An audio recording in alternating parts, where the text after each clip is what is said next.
దేవునికి మహిమ ఘనత ప్రభావములు ఆరోపించబడుగాక.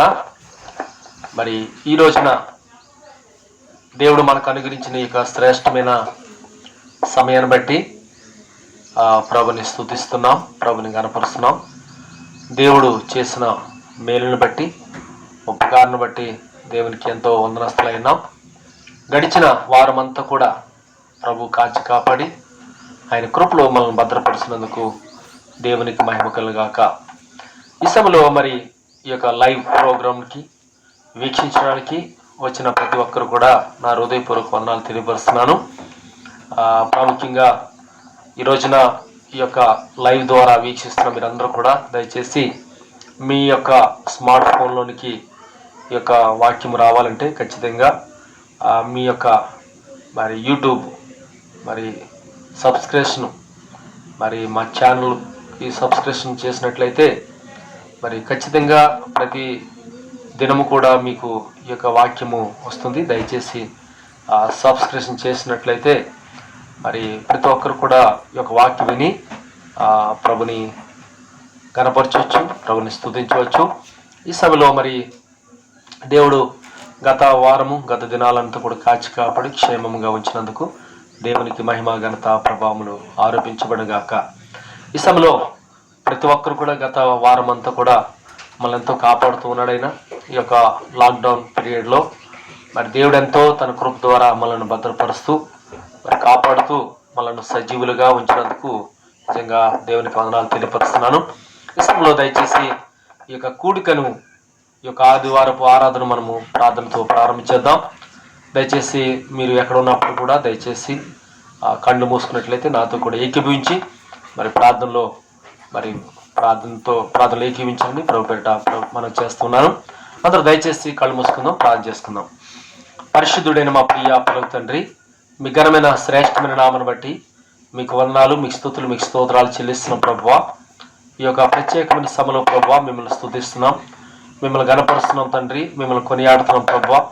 మీరు చేసిన ఉపకారం బట్టి, మేలు బట్టి మీకు వందనాలు, మీకు స్తోత్రాలు చెల్లిస్తున్నాం దేవా. మరి ఈ సమయంలో మేమందరము కూడా మిమ్మల్ని ఆరాధించబోతున్నాం, గణపరచబోతున్నాం ప్రభా. గత మరి మార్చ్ 22వ తారీఖు నుండి జనతా కర్ఫ్యూ నుండి ప్రారంభమైనటువంటి యొక్క లాక్డౌన్ ప్రభువా ఇంతవరకు దేవా కొనసాగుతోంది ప్రభా. మరి ముఖ్యంగా ఈ యొక్క మే నెల 10వ తారీఖు వరకు ఇది కొనసాగుతూ ఉంది. ఇంకా ముందు కొనసాగుతున్నటువంటి దినాలను బట్టి మీకు వందనాలు. ఇంతవరకు అయితే ప్రభువా మరి మేము మా గృహాల్లో ఉండి ప్రభువా ఈ యొక్క లైవ్ టెలికాస్ట్ ద్వారా వాక్యాలు మరి అందిస్తున్నాం ప్రభా. ఒక దినం రాబోతుంది నమ్ముచున్నాం తండ్రి ప్రభా. గతంలో మేము ఏ విధంగా అయితే సమాజముగా కూడి కలిసి ఆరాధన ఏ విధంగా చేస్తామో అలాగే ఈ దినం కూడా ప్రభా మేము ఆ విధంగా చేసే భాగ్యం దయచేయండి ప్రభా. దినాల కొరకు ఎదురు చూస్తున్నాం. ఏ స్థలంలో మీ కార్యాలు జరిగించమని ప్రార్థన చేస్తున్నాం ప్రభువా. కృప చూపించమని ప్రార్థన చేస్తున్నాం దేవా. మరి ఈ రోజున ప్రత్యేకంగా పాటల ద్వారా మీరు మహిమ పొందండి, వాక్యం ద్వారా మీరు మహిమ ప్రార్థన చేస్తున్నాం తండ్రి. చేరవచ్చిన మమ్మల్ని జ్ఞాపకం చేసుకోమని మమ్మల్ని మేము తగ్గించుకుంటూ ప్రభు అలాగే ప్రభా మా ప్రపంచము కొరకు, దేశము కొరకు, రాష్ట్రము కొరకు, మా యొక్క ఇరుగు పొరుగు వారి బంధువులందరి కొరకు ప్రార్థన చేస్తున్నాం, సేవకుల కొరకు ప్రార్థన చేస్తున్నాం ప్రభువా. వారి ఇబ్బందుల నుంచి విడుదల చేయండి ప్రభువా. ఈ కరోనా వైరస్ నుంచి త్వరగా మమ్మల్ని విడిపించి మమ్మల్ని అందరూ కూడా ప్రభువా విముక్తి చేసి ప్రభువా నానా మమ్మల్ని ప్రభువా స్వతంత్రులుగా చేసి ప్రభువా ఈ రోగం నుండి, వ్యాధుల నుండి, వైరస్ నుండి తప్పించి మీ బిడ్డలుగా మమ్మల్ని సజీవులుగా ఉంచి ఇంకా గత దినాల కంటే అత్యధికముగా మీ మహిమను తీసుకొచ్చేవారుగా మమ్మల్ని చేసి మహింపదమని మీ చిత్తానికి మీ ఇష్టానికి అప్పగించుకుంటూ సదాకాలం తోడేమని దేవా. యొక్క కూడిక ప్రారంభం నుండి అంతవరకు మీరు చేసి నడిపించి మహింపదమని మీ చిత్తానికి అప్పగించుకుంటూ సదాకాలం తోడమని ఈ యొక్క నామానికి మహిమ తెచ్చుకోమని ఈ యొక్క సన్నిధిలో మమ్మల్ని మేము తగ్గించుకుంటూ నీ నామాన్ని హెచ్చిస్తూ యేసు క్రీస్తు నామములో ప్రార్థించి పెడుతున్నాం తండ్రి, ఆమేన్.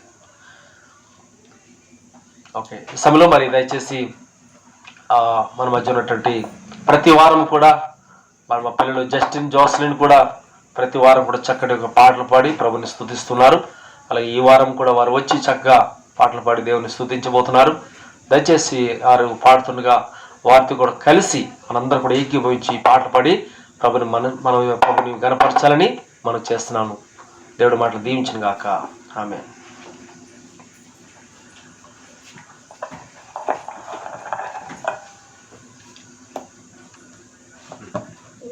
ఇంతకాలం నీదు కృప కృపలు కాచిన దేవా, ఇంతకాలం నీదు కృపలు కాచిన దేవా, ఇకను కూడా మాకు తోడు నీడ నీవే కదా, ఇకను కూడా మాకు తోడు నీడ నీవే కదా,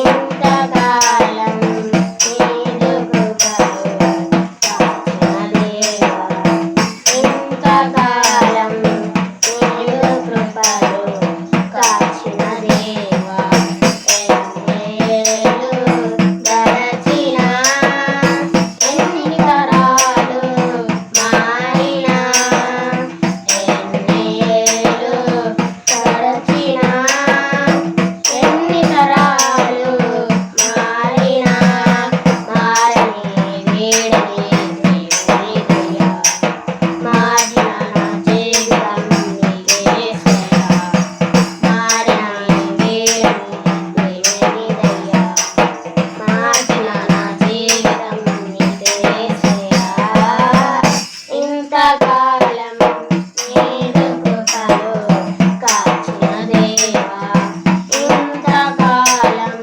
నీదు కృపలు కాచిన దేవా, నీవు చేసిన మేలులు తలచుకొందును అనుదినం, నీవు చేసిన మేలులు తలచుకొందును అనుదినం, నాకునే స్తోత్రము నీకేసయ్యా, నేరుగా ఏమీ చెల్లించలేనయ్యా, నాకునే స్తోత్రము నీకేసయ్యా, మారిన జీవితం నీకేసయ్యా, ఇంతకాలం నీదు కృపలు కాచిన దేవా, ఇంతకాలం నీదు కృపలు కాచిన దేవా, దూరమైతిరి ఆప్తులు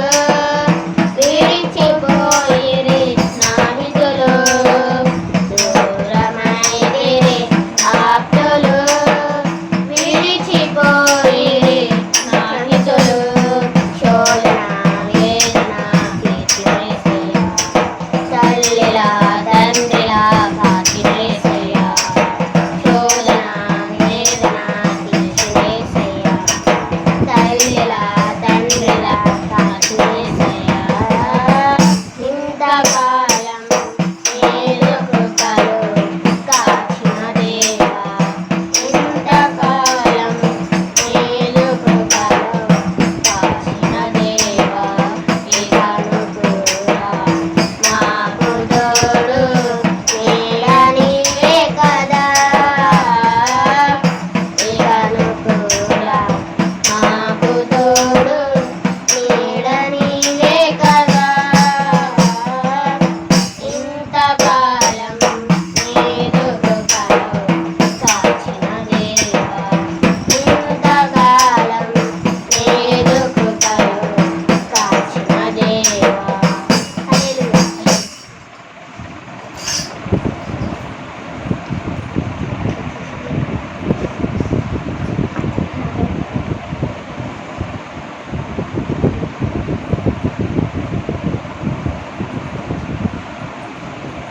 దేవునికి మహిమ ఘనత ప్రభావములు ఆరోపించడం గాక.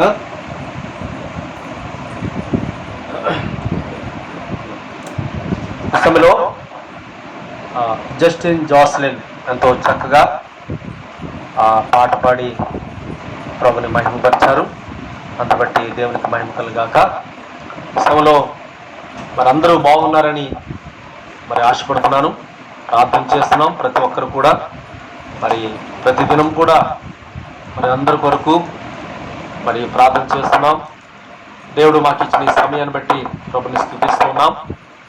ఈ రోజున సార్వత్రిక సంఘం అంతా కూడా దేవుని స్తుతిస్తూ ఉంది, దేవుని ఆరాధన చేస్తుంది. పరిశుద్ధాత్మ దేవుడు ఆయన మహిమ ఘనత ప్రభావములు ఆరోపించబడుతున్నాడు. అందరి బట్టి దేవునికి మహిమ కలుగాక. ఈ సమయంలో ప్రతి ఒక్కరు కూడా ఈ రోజున దేవుని యొక్క వర్తమానం కొరకు చాలా మంది ఎదురు చూస్తున్నారు. నిజంగా దేవుడు మనకి ప్రతిదినం కూడా మరి దేవుడు మనకి ఇచ్చేటువంటి యొక్క మన్నా దేవుడు మనకి అనుదినం ఇస్తూ ఉన్నాడు. దాన్ని మనం భుజిస్తూ ఉన్నాం. ఈ రోజు కూడా మనకి అనుగ్రహించినందుకు దేవుని మహిమ కలుగాక. ఇష్టంలో ప్రాముఖ్యంగా మనందరం కూడా మన దేశం కొరకు, మన ప్రపంచం కొరకు, రాష్ట్రము కొరకు మనం ప్రార్థించవలసిన వారమైనాం. ఈ యొక్క కరోనా వైరస్ నుండి మనందరం కూడా విడిపించి అతి త్వరలో మనందరం కూడా సమాజముగా కూడి ప్రభుని ఆరాధించాలని మనం చేస్తున్నాం. ఎప్పుడైతే మరి లైవ్ ద్వారా కార్యక్రమాలు జరుగుతున్నాయి, కానీ అతి త్వరలో దేవుడు మనందరూ విడిపించి ముఖాముఖిగా సమాజంగా కూడి ప్రభుని ఆరాధించడానికి దేవుడు గొప్ప భాగ్యము దేవుడు ఇవ్వాలని మనందరూ కూడా ప్రభుని కోరుకుంటూ ఉన్నాం. కాబట్టి అటు ధన్యత, అటు భాగ్యము దేవుడు మనందరికి ఇవ్వాలని కోరుతున్నాం. ఈ సమయంలో దయచేసి మరి ఈ దేవుడు ఒక మంచి తలంపుతోటి మీ ముందుకు రావడానికి ప్రభు ఎంతో చూపించాడు. అందుని బట్టి దేవుని మహిమ కలుగాక. ఈ సమయంలో పరిశుద్ధ గ్రంథంలో మనందరూ తెలుసు, మరి యొక్క బైబిల్లో 66 పుస్తకాలు ఉన్నాయి. మరి యొక్క కొత్త నిబంధన గ్రంథంలో సువార్తలు ఉన్నాయి, తర్వాత చరిత్ర పుస్తకం ఉంది, అలాగే పత్రికలు కనబడుతూ ఉన్నాయి. మరి పేదరు కానీ, అలాగే పౌలు గారు కానీ, అలాగే శిష్యులు కొంతమంది ఉన్నారు, యోహాను గారు కానీ రాసినటువంటి కీర్తనలు, అది పత్రికలు మనం చూస్తూ ఉన్నాం. అయితే ఈ రోజున మరి నూతన గ్రంథంలో, ఈ యొక్క క్రొత్త నిబంధన గ్రంథంలో మరి మత్తయి సువార్త, మార్కు సువార్త, లూకా సువార్త, యోహాను సువార్త 4 సువార్తలు మనకి కనపడుతూ ఉన్నాయి. అయితే ఈ లూకా సువార్తలోని మరి 4 ధనవంతుల గురించి ఈ రోజున మనము తెలుసుకోబోతున్నాం. దయచేసి అందరూ కూడా, ప్రతి ఒక్కరు కూడా వీక్షించాలని, దయచేసి అందరూ కూడా శ్రద్ధగా వాక్యం విని గ్రహించి తద్వారా వాక్యం ద్వారా మనము మేలు పొందాలని ప్రభుపేట మనం చేస్తూ ఉన్నాం. ఈ సమయంలో లూకా సువార్తలోని ఉన్నటువంటి 4 ధనవంతులు ఎవరో ఈ రోజున మనం చూద్దాం. మనందరికీ ఈ లేఖన భాగాలు మనందరికీ సుపరిచితము. మరొకసారి ఈ లేఖన భాగం ద్వారా మరి దేవుడు మనతో మాట్లాడాలని మనస్ఫూర్తిగా ప్రభుని అడుగుదాం. ఖచ్చితంగా దేవుడు మనకి సహాయం చేస్తాడని విశ్వసిస్తూ ఉన్నాం. అయితే ఇక్కడ మరి లూకా సువార్తలో 4 ధనవంతులు మనకి కనబడతా ఉన్నారు. ఆ యొక్క 4 ధనవంతులు మనం చూస్తే మరి ఈ ప్రపంచంలో ఒకసారి మనం చూస్తుంటే ధనము, దారిద్ర్యము, లేకపోతే సంపద, పేదరికము ఒకదాని పక్కన ఒకటి జీవనము చేస్తుంటాయి కదా. రోడ్డు పక్కన మరి ఒకడు ఆర్ధాకలతో అలమటిస్తుంటే దాని ప్రక్కన మరొకడు ఏం చేస్తాడంటే మరి చక్కటి భవనంలో, చలువరాతి భవనంలో అంశతూలిక ఒక పాంట్ మీద తిన్నది అరక్క అటు ఇటు దొర్లుతుంటుంటాడు కదా. ఇటువంటి ధనవంతులు ఉన్నారు, తర్వాత మరి దారిద్ర్యం కలిగిన వారు ఉన్నారు, అంటే సంపన్నులు ఉన్నారు, అలాగే పేదరికం కలిగిన వారు ఉన్నారు. అయితే ఈ విషయాలు మనం జ్ఞాపకం చేసుకుంటే డబ్బు మరి మనం చూస్తే డబ్బుని ప్రతి ఒక్కరు కూడా ఇష్టపడతారు. డబ్బుని లేదా ధనవంతుడు మరి డబ్బుని ప్రతి ఒక్కరు కూడా ఇష్టపడుతుంటారు. కానీ డబ్బు లేనివాడు డబ్బుకు దొరకడు. కానీ ఏ పనైనా డబ్బుతో ముడిపడి ఉంది. ప్రతిదీ కూడా డబ్బుతోటే మనకి ముడిపడి ఉంది. డబ్బు లేకపోతే ఏది కూడా మరి జరగదు కదా. అలాగే ఒక భక్తుడు అంటాడు, ఎవరంటే బాబ్ జార్జ్ రాబర్ట్ కో అనే ఒక ఆయన ఏమంటే పేదరికము మంచిది కాదు, ధనము చెడ్డది కాదు అంటాడు. పేదరికము మంచిది కాదు, ధనము చెడ్డది కాదు అంటాడు. ఇంకొక వ్యక్తి ఏమంటే మంచి దాసుడే గాని చెడ్డ యజమాని అని మనకి చూస్తూ ఉన్నాం. లూకా సువార్తలో 12వ అధ్యాయంలో కనపడుతూ ఉంటాడు. ఇలాగా మనం చూస్తే ప్రతిదాని కూడా మరి డబ్బు అనేది ఒక నానుడు అనేది ఉంది. ఈ రోజున ప్రపంచంలో కూడా ఈ రోజున విపత్తు రావడానికి ముఖ్య కారణం కూడా ఏంటంటే, వాస్తవానికి ఈ రోజున ప్రతి అవసరం తీరాలంటే డబ్బుతో ముడిపడి ఉంది. ఇప్పుడు డబ్బు సంపాదిస్తే చాలు, ధనము సంపాదిస్తే చాలు, ఆస్తి సంపాదిస్తే చాలు అక్కడికి వచ్చారు. కానీ మరి దేవుడు కావాలి, దేవుడు ఉంటే సమస్తము ఉంటాయి అన్న ఆలోచన తక్కువైపోయింది. డబ్బు ఉంటే సమస్తము దొరుకుతాయి అన్న ఆలోచన ఎక్కువైపోయింది. అందుకనే ఈ వైరస్ వచ్చి మరి చాలా మందిని తుడుచుకుని పోయింది. ఇక దేవుడు ఈ రోజున మనం సజీవులుగా ఉన్నామంటే అది కేవలము దేవుడు ఇచ్చిన ఉచితమైన దేవుని కృపని మనము అర్థమవుతా ఉంది. కాబట్టి ఈ రోజున ప్రియమైన సోదరి సోదరులారా, మనము ఈ రోజున మరి ధనము ప్రాముఖ్యత ఇస్తున్నాం కాబట్టి మరి ఈ రోజున మరి దేవుడు దూరం అయిపోయాడు. అదే దేవుడు కనుక మనం ప్రేమిస్తే ఆ ధనము ఆస్తి అంతా దూరం అయిపోతుంది. కాబట్టి ఈ రోజున మరి లోక సువార్తలు 4 రకాలైన ధనవంతులు ఉన్నారు. కానీ వారి మనస్తత్వాలు ఎలా ఉన్నాయి, వారు ఎలాగా వారి యొక్క జీవన శైలిని కొనసాగించారు, వారి ప్రవర్తన ఏ విధంగా ఉన్నది అనేది ఈ రోజున లేఖన భాగంలోని కొన్ని సత్యాలను మనము పరిశీలన చేద్దాం. అయితే మొదటిగా మనం చూస్తే మొదటి ధనవంతుడి గురించి మనము ఈ రోజున మనం తెలుసుకుందాం. మొదటి ధనవంతుడి గురించి ఏంటంటే లూకా సువార్త 12వ అధ్యాయము 16 నుండి 21 వరకు మనము చదువుదాం. లూకా సువార్త 12వ అధ్యాయము 16 నుండి 21 వచనము చదువుదాం. దయచేసి నేను చదువుతాను, తర్వాత వచనంలో జస్టిన్ రెడీగా ఉంటాడు ఇంకో వచనం చెప్పినప్పుడు. లూకా సువార్త 12వ అధ్యాయము 16 నుంచి మనం చూస్తుంటే, మరియు ఆయన వారితో ఈ ఉపమానం చెప్పాను. ఒక ధనవంతుడి భూమి సమృద్ధిగా పండెను. అప్పుడు అతడు, నా పంట సమకూర్చుకునేటకు నాకు స్థలము చాలదు కనుక నేనేమి చేతునని తనలో తాను ఆలోచించుకొని నేను ఇలాగూ చేతును, నా కొట్లు విప్పి వాటికంటే గొప్ప వాటిని కట్టించి అందులో నా ధాన్యమంతటిని నా ఆస్తిని సమకూర్చి కొని నా ప్రాణముతో, ప్రాణమా, అనేక సంవత్సరములకు విస్తారమైన ఆస్తి నీకు సమకూర్చబడి ఉన్నది. సుఖించుము, తినుము, త్రాగుము, సంతోషించుమని చెప్పుకుందునని కొనెను. అయితే దేవుడు, వెరువాడా, ఈ రాత్రి నీ ప్రాణము అడుగుచున్నాను, నీవు సిద్ధపరిచినవి ఎవనివగును అని అతనితో చెప్పాను.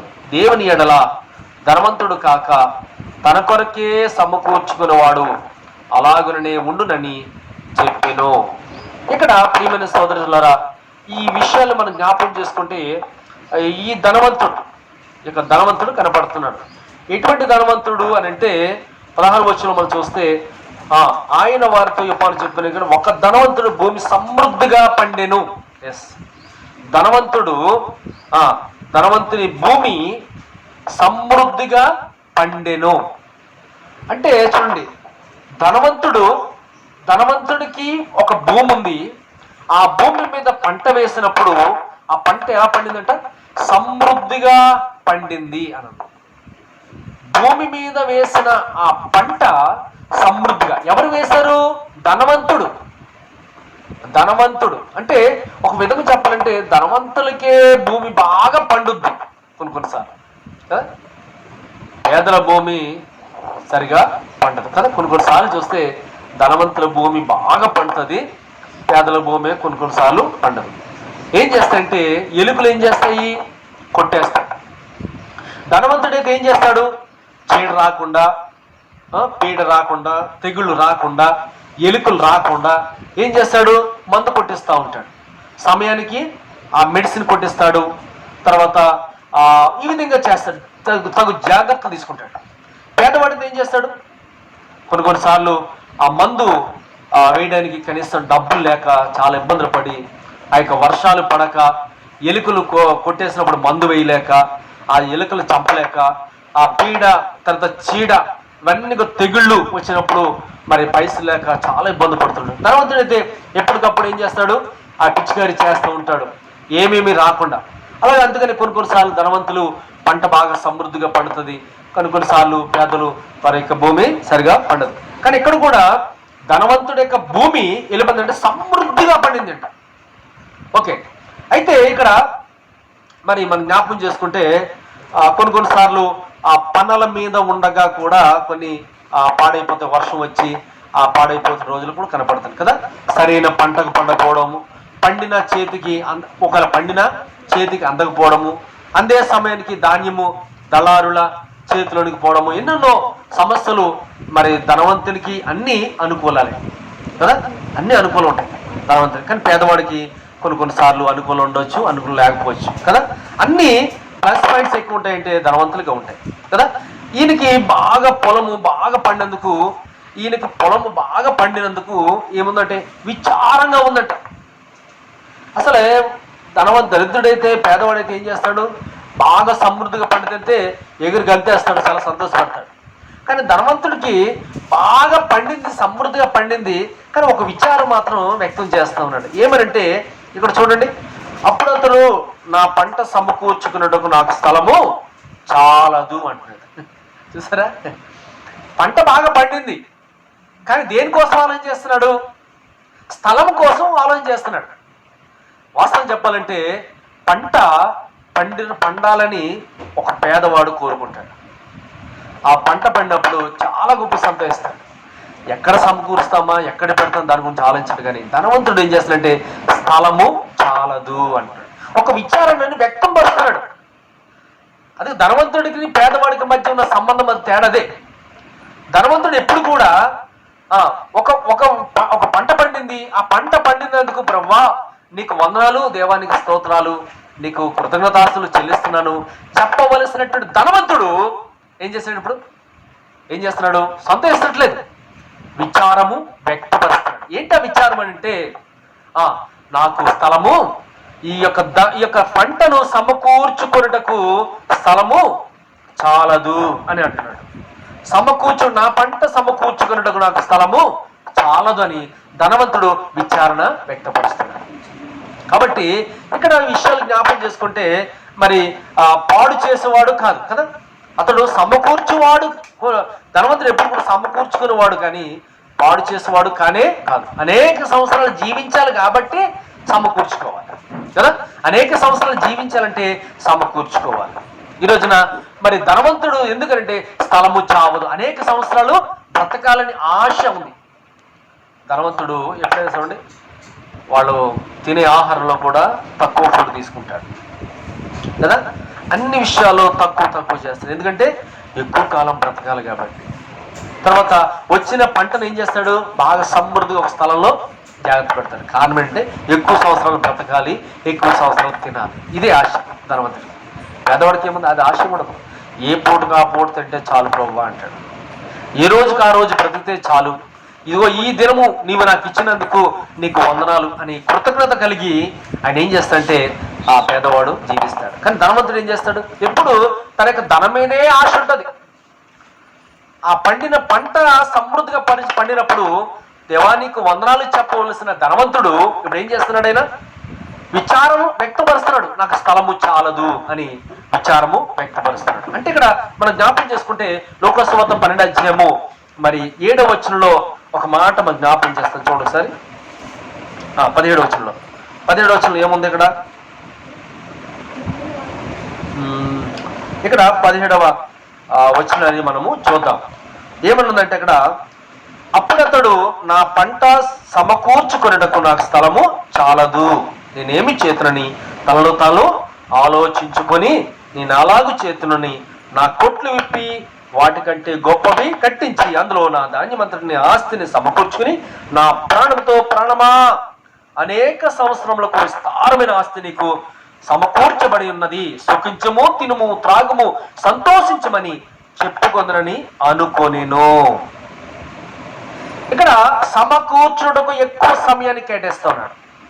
పండిన ఆ యొక్క సమృద్ధి పంటను సమకూర్చుకొనుటకు ఏం చేస్తున్నాడు, ఎక్కువ ప్రయాసపడుతున్నాడు. సమకూర్చుకొనుట, ఎస్. అలాగే 17వ అధ్యాయము 17వ వచనము 18వ వచనంలో కూడా సమకూర్చుకొనుట అన్నాడు. సమకూర్చుని ఎక్కడెక్కడ సమకూర్చుకుంటాడట, కొట్లు విప్పి వాటికంటే గొప్ప వాటిని కట్టించి అందులో ధాన్యమంతటిని నా ఆస్తిని సమకూర్చుకొని, ఎస్. 17వ వచనము 18వ వచనంలో సమకూర్చుకుని అన్నాడు. ఇంకోటి 19వ వచనంలో కూడా ఏమన్నాడు, నా ప్రాణంతో ప్రాణమా అనేక సంవత్సరములు విస్తారమైన ఆస్తి నీకు సమకూర్చబడి ఉన్నది. 17వ వచనము 18వ వచనము 19వ వచనం 3 వచనాలు వరుసగా సమకూర్చుకొనుట అని కనపడతాం. మొదటిగా మనం చూస్తుంటే సమకూర్చుకొనుటకు అని, 18వ వచనంలో సమకూర్చుకొని, 19వ వచనంలో సమకూర్చబడి ఉన్నది. 21వ వచనంలో సమకూర్చుకొను అని ఉంది. చూడండి, దేవుని ఎడల ధనవంతుడు దేవుని ఎడల ధనవంతుడు కాక తన కొరకే సమకూర్చుకొనువాడు అలాగనని ఉండునని చెప్పాను. అంటే ఇంకో విధంగా చెప్పాలంటే మొదటి ధనవంతుడు, ఆయనకు ఒక పేరు ఏంటంటే సమకూర్చుకొనువాడు అని అర్థం. మొదటి ధనవంతుడు ఏంటి? సమకూర్చుకోవడం. ఇంగ్లీష్లో ఏమంటారంటే గుడ్ స్టోరర్ అంటారు. స్టోర్ చేయడం అంటే సమకూర్చడం. ఒక చోట అన్ని కూడా ఆ పండిన పంటను తీసుకొచ్చి ఆ కొట్లను విప్పి ఎక్కువ పొట్లను కట్టి ఆస్తిని ఆ ధాన్యాన్ని సమకూర్చడం అంటే స్టోర్ చేయడం. ఎస్, ఎక్కువ సంవత్సరాలు బ్రతకాలంటే స్టోర్ చేసుకోవడం అంటే గుడ్ స్టోరర్ అంటారు. అంటే అర్థమంటే మంచి సమకూర్చువాడు అన్నమాట. మొదటి ధనవంతుడు సమకూర్చుకొనివాడు మొదటిగా కదా. ఇతడు సమకూర్చుకొనివాడట అంటే ఒక గుడ్ స్టోరర్ అని కనబడతాడు. అనేక సంవత్సరాలు జీవించాలంటే ఆరోగ్యము బాగుండాలి కదా. తర్వాత ధనవంతులు మరి అన్ని కేర్ఫుల్గా నిశ్చయిస్తున్నారు కాబట్టి ఆస్తిని అనుభవించాలి. కాబట్టి ఆస్తిని అనుభవించాలి, ధనాన్ని అనుభవించాలి, ఆరోగ్యాన్ని అనుభవించాలి. కాబట్టి వాళ్ళు ఏం చేస్తారంటే ఎక్కువ స్టోర్ చేసుకుంటుంటారు. అంత మాత్రమే కాదు, బిడ్డల తల్లిదండ్రుల ఆస్తిని అనుభవించాలి, బిడ్డల యొక్క ఆస్తిని అనుభవించాలి, వేస్ట్ చేయకూడదు. కాబట్టి వాళ్ళ స్వార్థంతో ఉంటారు కదా. అందుకని మన బైబిల్ గ్రంథంలో ఎక్కువ సార్లు ధనం గురించి మాట్లాడుతూ ఉంది కదా. ఇందాక మనం చూస్తాం, ధనము చెడ్డది కాదు, ధనము చెడ్డది కాదు, కానీ ధనాశ అనేది చెడ్డది. ఈ బయట మనం చూస్తాయి. ఓకే, ధనవంతుడు చెడ్డడు అంటలేదు, కానీ అతనిలో ఉన్న ఆశ మాత్రం చెడ్డది. సమకూర్చుకునుట అంటే వాళ్ళు ఏంటంటే వాళ్ళు పక్కన వాళ్ళు కూడా పట్టించుకోరు. సమకూర్చి ఎవరైనా పేదవాళ్ళకి ఎవరైనా సహాయం చేస్తారంటే అది లేదు. వాళ్ళు మాత్రమే తింటారు, వేరే వాళ్ళకి పెట్టరు. వాళ్ళ స్వార్థం కొరకు ఆ కొట్లు కట్టించుకుంటారు. వాళ్ళ స్వార్థం కొరకు ఆస్తిని సమకూర్చుకుంటారు. వాళ్ళు ఎక్కువ కాలం బ్రతకాలి కాబట్టి వాళ్ళు ఏం చేస్తారంటే వాళ్ళు సమకూర్చుకుంటారు. అది ఒక స్వార్థంతో కూడిన పని వారు చేస్తున్నారు. అందుకే ధనవంతుడు ఇక్కడ స్వార్థంతో కూడిన పనిని చేస్తున్నాడు కాబట్టి ఒక మంచి స్టోర్ సమకూర్చువాడుగా ఉన్నాడు. ఇతరులకు ఏమాత్రం ఉపయోగం లేదు. అందుకని ఇతను ధనవంతుడిగా మొదటి ధనవంతుడు సమకూర్చువాడు, ఇతరులకు ఏమాత్రం ఉపయోగం లేనివాడుగా ఉన్నాడు. కాబట్టి ధనాశ అనేది చాలా చెడ్డది. ధనం చెడ్డది కాదు, కానీ ధన ఆశ అనేది చెడ్డది. ఐశ్వర్యము వల్ల అనేక ప్రమాదాలు ఉన్నాయని బైబిల్ చెప్తా ఉంది. ఓకే, ధనాశ కలిగిన వారికి అనేక ప్రమాదాలు బైబిల్లో ఉన్నాయని చెప్తున్నాడు. దయచేసి అందరూ కూడా పరిశుద్ధ గ్రంథం మనం తీస్తే సామెతల గ్రంథము 30 అధ్యాయము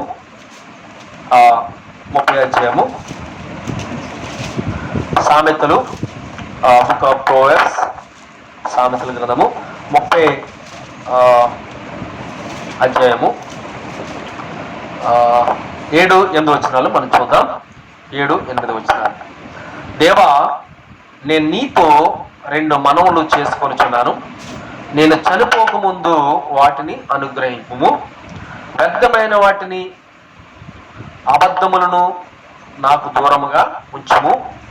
పేదరికమునైనను ఐశ్వర్యమునైనను నాకు దయచేయకము. ఇక్కడ ఏమంటాడు? ఇక సొలొమోను, భక్తుడైనటువంటి సొలొమోను, దావీదు కుమారుడైన సొలొమోను చెప్పిన సామెతలు ఏంటంటే, పేదరికమునైనను ఐశ్వర్యమైనను నాకు దయచేయకము, తగినంత ఆహారం నాకు అనుగ్రహించుము అని ఇక్కడ భక్తుడైన సొలొమోను చెప్తా ఉన్నాడు. అంటే ధనము ఒకళ్ళు ఉంటే ఏం చేస్తారు సార్? దేవుణ్ణి మర్చిపోయేలా చేస్తుందని. అందుకని నాకు ధనం వద్దు, ఐశ్వర్యం వద్దు, పేదరికం కూడా వద్దు, తగినంత. పేదరికము వద్దు, తర్వాత ఐశ్వర్యము కూడా నాకు దయచేయము, కానీ తగినంత ఆహారము నాకు దయచేయము. మొదటగా ధనవంతుడి గురించి చూస్తాం. ఆయన ఏం చేస్తాడంటే, నాకు తగిన మరి ఆస్తిని ఈ ప్రభు అనలేదు, తగిన పంటను నాకు ఈ ప్రభు అనలేదు, లేకపోతే మరి ఈ తగిన కొట్లు నాకు ఇవి అనలేదు. ఎక్కువగా సమకూర్చుకుని ఏమన్నా ఉపయోగం ఉంది, లాభం అంటే ఏమి లేదు. తన కొరకే సమకూర్చుకుంటున్నాడు. తరము వరకే, అంటే తన యొక్క కుటుంబం వరకే సమకూర్చుకుంటున్నాడు. కాబట్టి ఈ రోజున మరి ఈ యొక్క సొలొమోను రాసిన మాట ఏంటంటే, నాకు పేదరికము వద్దు, ఐశ్వర్యం నాకు వద్దు, నాకు దయచేయద్దు, కానీ నాకేం కావాలంటే తగిన ఆహారము నాకు దయచేయండి. ఈ రోజున దేవుని బిడ్డగా, ఒక విశ్వాసిగా ఈ రోజున ఈ ప్రార్థన చాలా ప్రాముఖ్యమైనది. ఎందుకంటే తగిన ఆహారము నాకు దయచేయి. ఈ రోజున ఈ కరోనా వైరస్ వల్ల చాలా మంది ఆహారం లేక చాలా మంది బాధపడుతున్నారు, తిండి లేక బాధపడుతున్నారు కదా, ఇంటి రెంట కట్టలేక చాలా ఇబ్బందులు పడుతున్నారు. ప్రభువా, మనం చేయవలసిన ప్రార్థన ఈ సమయంలో తగిన ఆహారం, తగిన వస్త్రం, తగిన రెంటు, తగిన బిల్లు, ప్రభువా తగినదే, ఎస్ మాకు ఇవ్వమని ఏం చేయాలంట, ప్రార్థన చేసుకుంటాను. సొలొమోను ఆ విధంగా తగిన ఆహారం నాకు దయచేయమని అడిగాడు. ఆయన ఏమి దేవుని యొద్ద నుంచి పెద్ద ఆశ పెట్టుకోలేదు. వాస్తవం చెప్పలేదు, సొలొమోను ఒక మహారాజు అయినా కూడా, ఆయన వచ్చినప్పుడు కూడా ఆస్తిని అడగలేదు, ఐశ్వర్యం అడగలేదు, బంగారం అడగలేదు. దేవుని అడిగాడు తెలుసా, ప్రభువా నాకు జ్ఞానము దయచేయన్నాడు. ఆ జ్ఞానమే ఈ రోజున ఏం నేర్పించిందంటే తగిన ఆహారము దయచేయమని నేర్పించింది. కాబట్టి దేవుని మీద ఆధారపడిన వారు, దేవుని మీద ఆనుకునే వారు కూడా ఇంటి జ్ఞానం కలిగి ఉంటారు. అలాగే సొలొమోను ఆ విధంగా చేశాడు. ఇంకొక రెండు మాటలు జ్ఞాపకం చేసుకుంటే, బైబిల్ ఐశ్వర్యాలు అనేక ప్రమాదాలు ఉన్నాయని బైబిల్ చెప్తా ఉంది. ధనము చెడ్డది కాదు, కానీ ధనాశ చెడ్డది.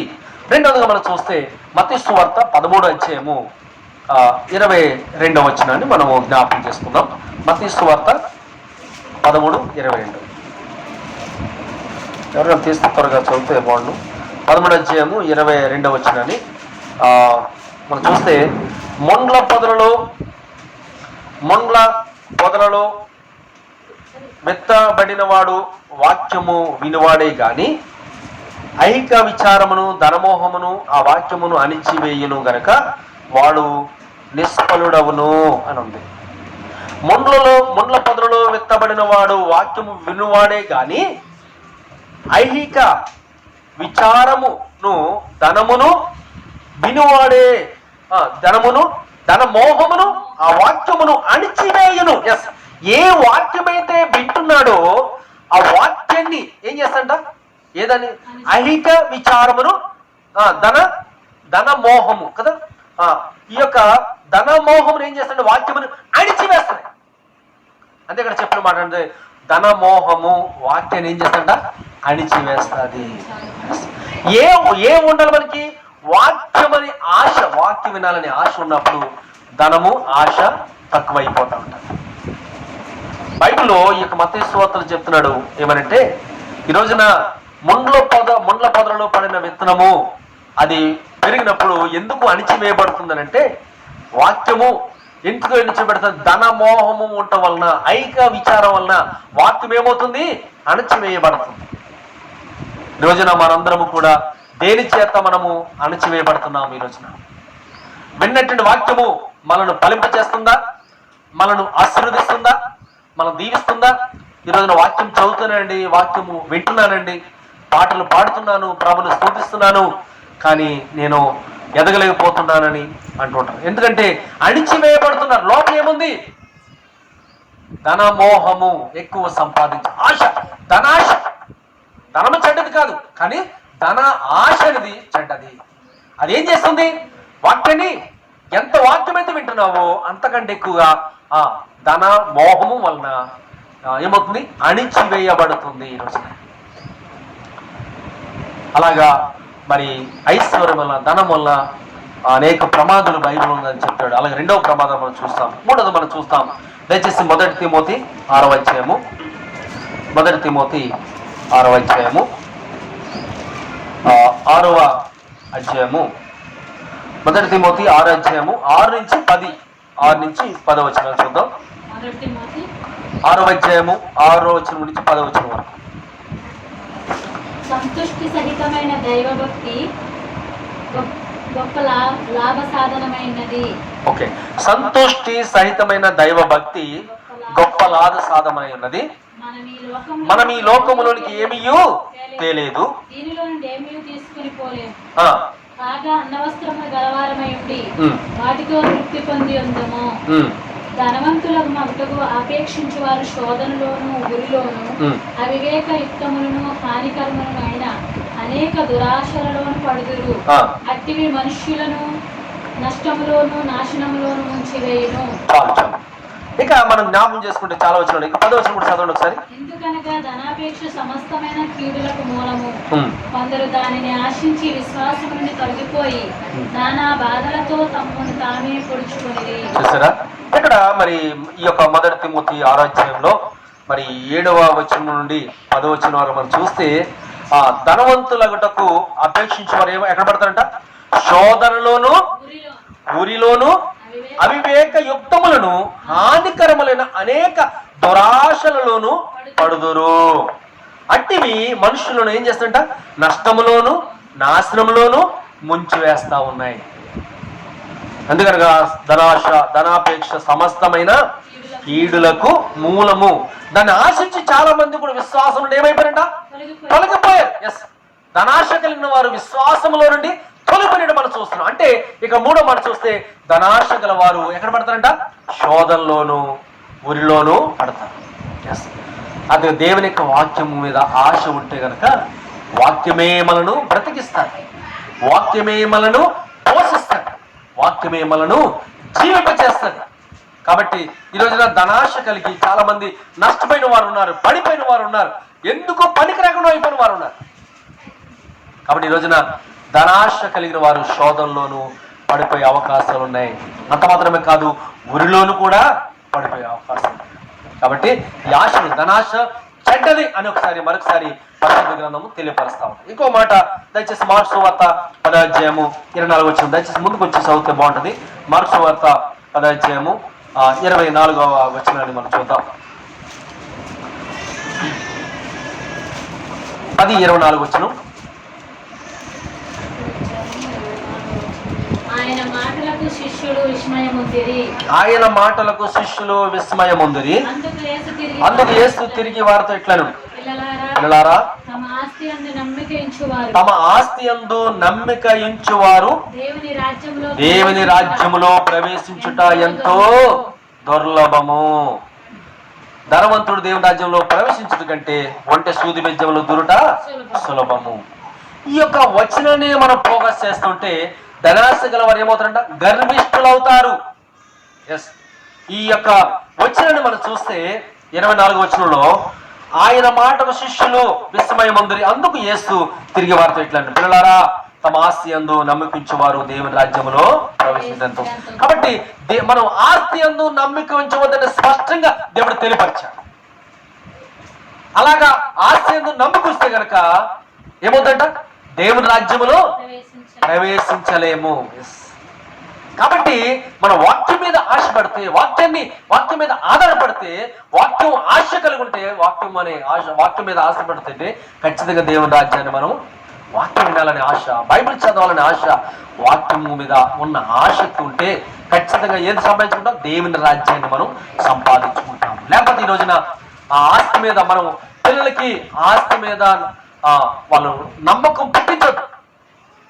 అసలు ఆస్తి మీద మీరు నమ్మకముగా ఉంచొద్దని చెప్తున్నాడు. తమ ఆస్తి యందు నమ్మకించువారు దేవుని రాజ్యంలో ప్రవేశంతో దుర్లభం. ఎస్, పిల్లలారా అంటున్నాడు.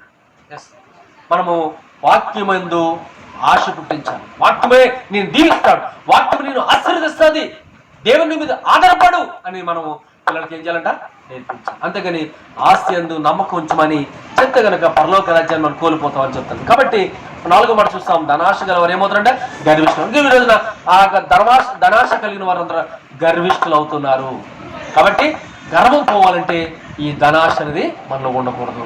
ఆ ఆశను తీసివేసినట్లయితే ఖచ్చితంగా మనం దేవుని రాజ్యాన్ని స్వతంత్రించుకుంటాం. ఇంకొక 5వ మాట మనం జ్ఞాపకం చేస్తాం. ప్రసంగి గ్రంథము 5వ అధ్యాయము, ప్రసంగి 5వ అధ్యాయము 11వ వచనం. ప్రసంగి 5:11. ప్రసంగి 5వ అధ్యాయము 11వ వచనాన్ని. ఆస్తి ఎక్కువైన ఎడల దాన్ని భక్షించు వారును ఎక్కువగుదురు. కనులారా చూచుటయే గాక ఆస్తిపరునికి తన ఆస్తి వలన ప్రయోజనం ఏమి? ఎస్, అక్కడ మంచి మాట చెప్తున్నాడు. ఏమనంటే ఆస్తి ఎక్కువైన ఎడల ఏమవుతుందంట? దాన్ని భక్షించు వారు కూడా ఎక్కువ. అంటే భక్షించడం అర్థం ఏంటి? దాన్ని తినేవారు కూడా ఎక్కువ. ఎస్, ఆస్తి ఎక్కువైతే ప్రమాదమే. అందుకని దాని మీద ఆధారపడే వాళ్ళు, దాని మీద ఆశపడే వాళ్ళు ఆశపడతారు. కాబట్టి ఇక్కడ ఆస్తి ఎక్కువైతే దాన్ని భక్షించే వారు కూడా ఎక్కువ అవుతారు. కనులారా చూచుటే గాక ఆస్తి పరునికి తన ఆస్తి వలన ప్రయోజనము ఏం లేదు. కనులారా చూచుటే గాక ఆస్తి పరునికి తన ఆస్తి వలన ప్రయోజనం ఏమీ లేదు. ఆస్తి వల్ల ఏమీ ప్రయోజనము లేదు. ఎందుకంటే చాలా మంది దాన్ని భక్షించాలని ఎదురు చూస్తూ ఉన్నారు. కాబట్టి ఆస్తి యందు నమ్మిక ఉంచేవారు దేవుని రాజ్యాన్ని ఏమవుతారంట? పోగొట్టుకుంటారు, కోల్పోతారు. దేవుని రాజ్యాన్ని కోల్పోతారు. కాబట్టి ఆస్తి యందు నమ్మిక ఉంచకుండా దేవుని రాజ్యము నందు, దేవుని వాక్యమందు మనము నమ్ముకుందాం. అందుకని బైబిల్ మాట ఉంది, 125వ కీర్తన అంటాడు, యెహోవా యందు నమ్మిక ఉంచేవారు కదలకు నిత్యం నిలుసు సీయోను కొండవలెందరూ అన్నాడు. యెహోవా యందు నమ్మిక ఉంచేవారు కదలకు నిత్యం నిలుసు సీయోను కొండవలె. కాబట్టి ఆయన యందు మనం నమ్మిక ఉంచాలి. ఆయన వాక్యాన్ని నమ్మాలి. ఆయన మృతుల్లోంచి తిరిగి లేచాడని యేసు ప్రభువు తన నోటితో ఒప్పుకునేలా ఆయన రక్షించబడును అని వాక్యం సెలవిస్తాడు. కాబట్టి హృదయమందు నమ్మాలి. ఏమని? ఆయన మృతుల్లో నుండి తిరిగి లేచాడు అని హృదయమందు విశ్వసించాలి. నమ్మకం ఉండాలి.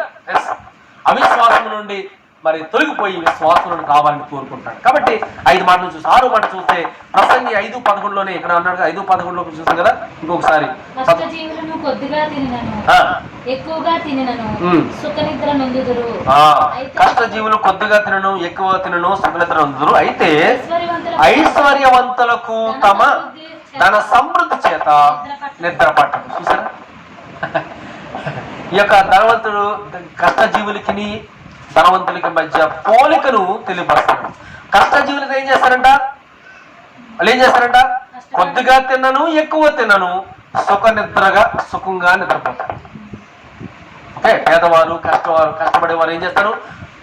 వాళ్ళు తక్కువ తిన్నా ఎక్కువ తిన్నా ఏం చేస్తారు? వాళ్ళు చక్కగా హ్యాపీగా నిద్రపోతారు. దానికి ధనవంతులైతే వాళ్ళు ఏం చేస్తారు? నిద్ర పట్టదు. ఎందుకు? వాళ్ళ ధన సమృద్ధిని బట్టి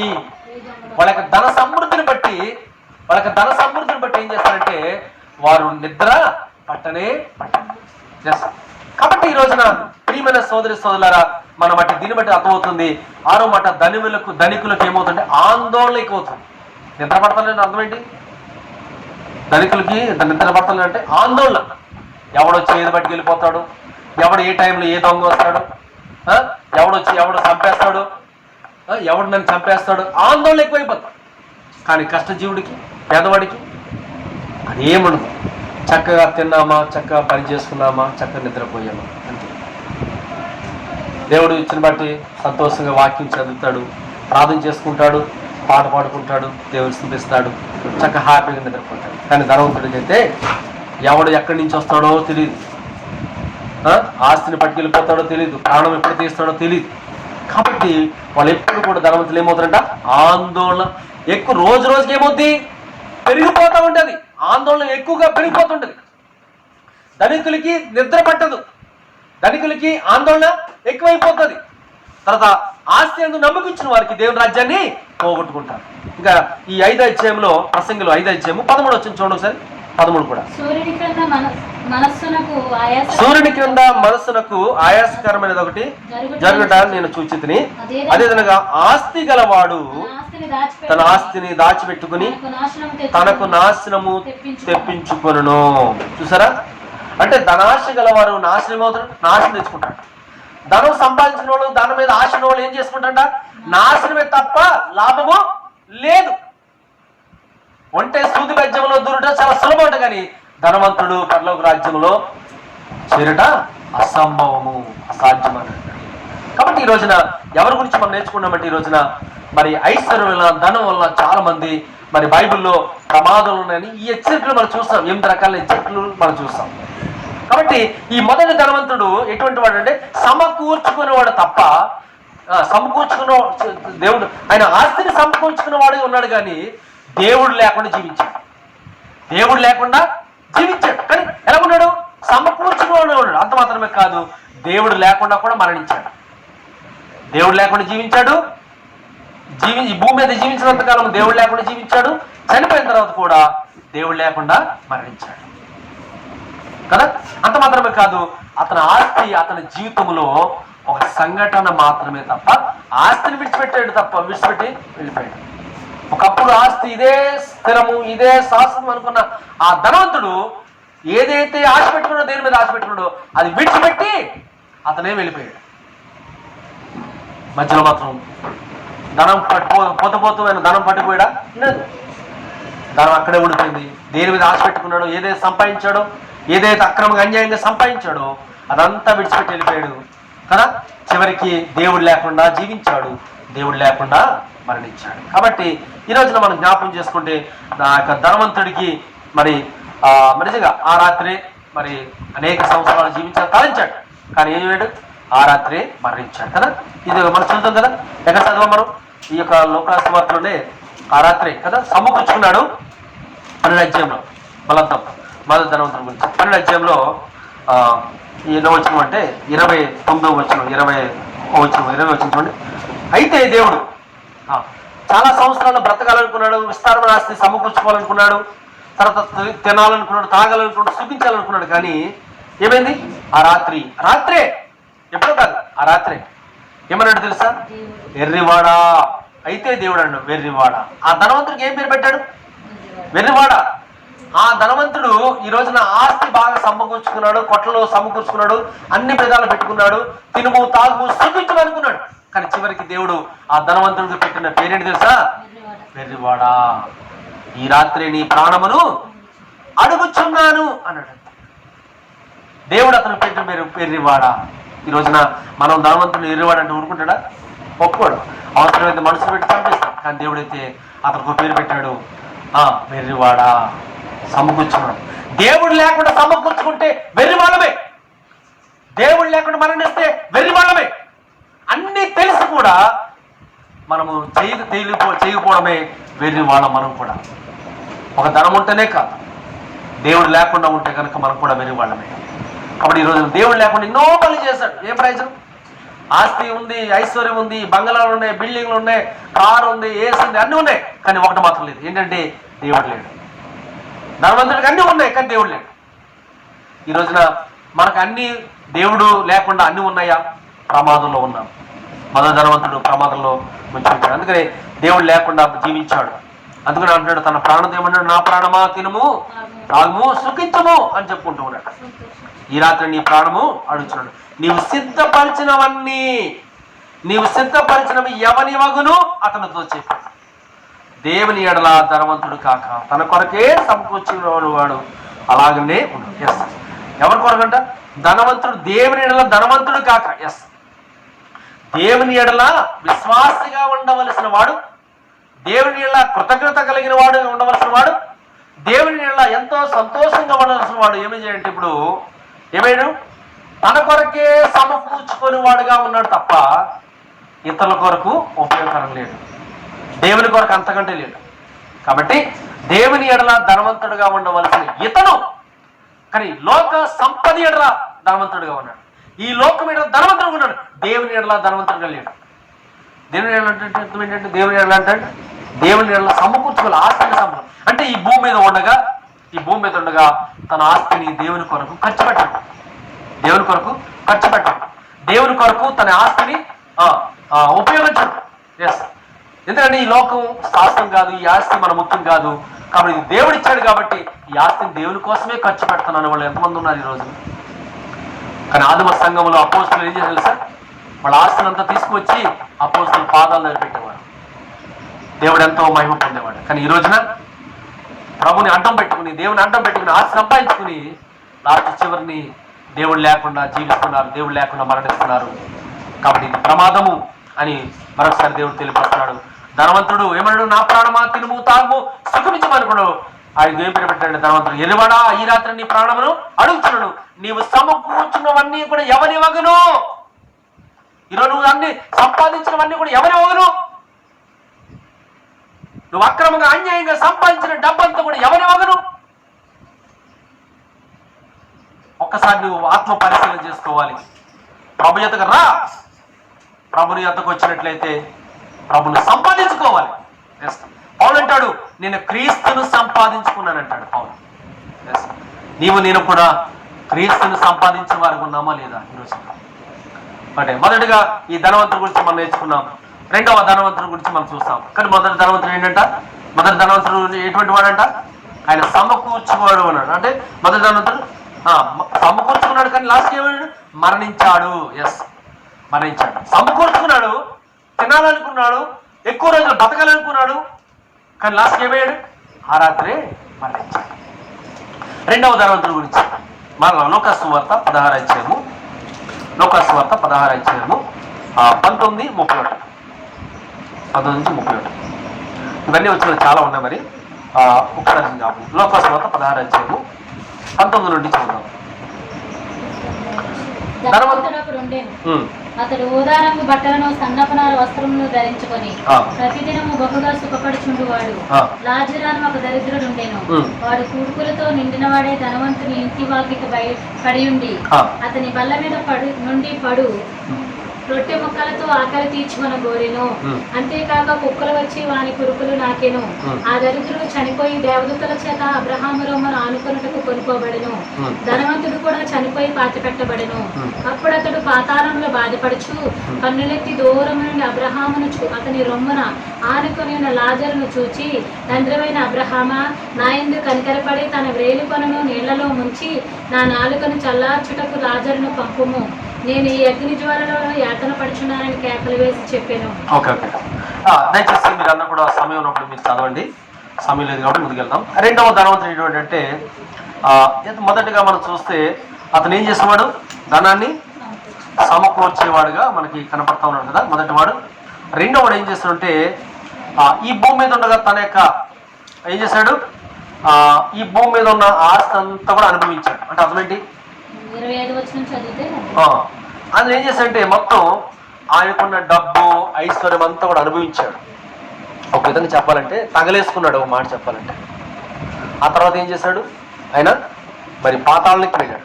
మొదటి వాడు ఏం చేశాడంటే మరణించాడు అని ఉంది, కానీ ఎక్కడికి వెళ్ళాడు భయపడలేదు. కానీ రెండో వాడు మాత్రం ఏం చేశాడు? తగలేసుకుని పాతాళమునకు వెళ్ళాడు. మరణించాడు. మరణించిన తర్వాత ఏం చేశాడు? పాతాళమునకు వెళ్ళినట్టుగా మనం చూస్తాం. ఓకే, ఈ రెండవ ధనవంతుడు మొదటగా గుడ్ స్టోరర్ అంటాం. రెండవది ఏంటంటే గుడ్ స్పెండర్. అంటే అర్థమేంటంటే ఎక్కువ సమయాన్ని అన్ని అనుభవించాడు. ఈ భూమి మీద ఎంతైతే సుఖముందో, ఎంతైతే సుఖముందో ఆ సుఖమంతటి కూడా తన శరీరానికి ఉన్న సుఖానంతా కూడా అనుభవించాడు. ఒక విధంగా చెప్పాలంటే తన శరీరం ఎక్కడ కూడా కష్టపడినట్లేదు. తన కడుపు ఎప్పుడు కూడా ఆకలితో ఉన్నట్టు ఎప్పుడు లేదు. తన బట్టలు ఎప్పుడు కూడా ఒక డ్రెస్ వారం రోజులు వేసుకున్నట్టు ఎప్పుడు లేదు. బట్టల విషయంలో కానీ, ఆకలి విషయంలో కానీ, లేకపోతే సుఖం విషయంలో ఎక్కడ కూడా కాంప్రమైజ్ కాలేదు, ఎక్కడ కూడా తగ్గలేదు. ఓకే, అందుకని స్పెండ్ చేసిన ఎక్కువ అన్ని అనుభవించాడు, సుఖాన్ని అనుభవించాడు. ఓకే, ఈ యొక్క వచ్చిన చూస్తే ఎలాగ అనుభవించాడంటే ధనవంతుడు అక్కడ ఉండేను. అతడు ఊదా రంగు బట్టలు వేసుకుని సన్నపు నార వస్త్రంలో ధరించుకుంటాడు. చూడండి, బట్టల విషయంలో కూడా కాంప్రమైజ్ కాలేదు, బట్టల విషయంలో కూడా సుఖపడ్డాడు. ఎటువంటి బట్టలు? ఊదా రంగు బట్టలు, సన్నపు నార బట్టలు ధరించుకుని సుఖపడ్డాడు. అంత మాత్రమే కాదు, ఏం చేశాడు?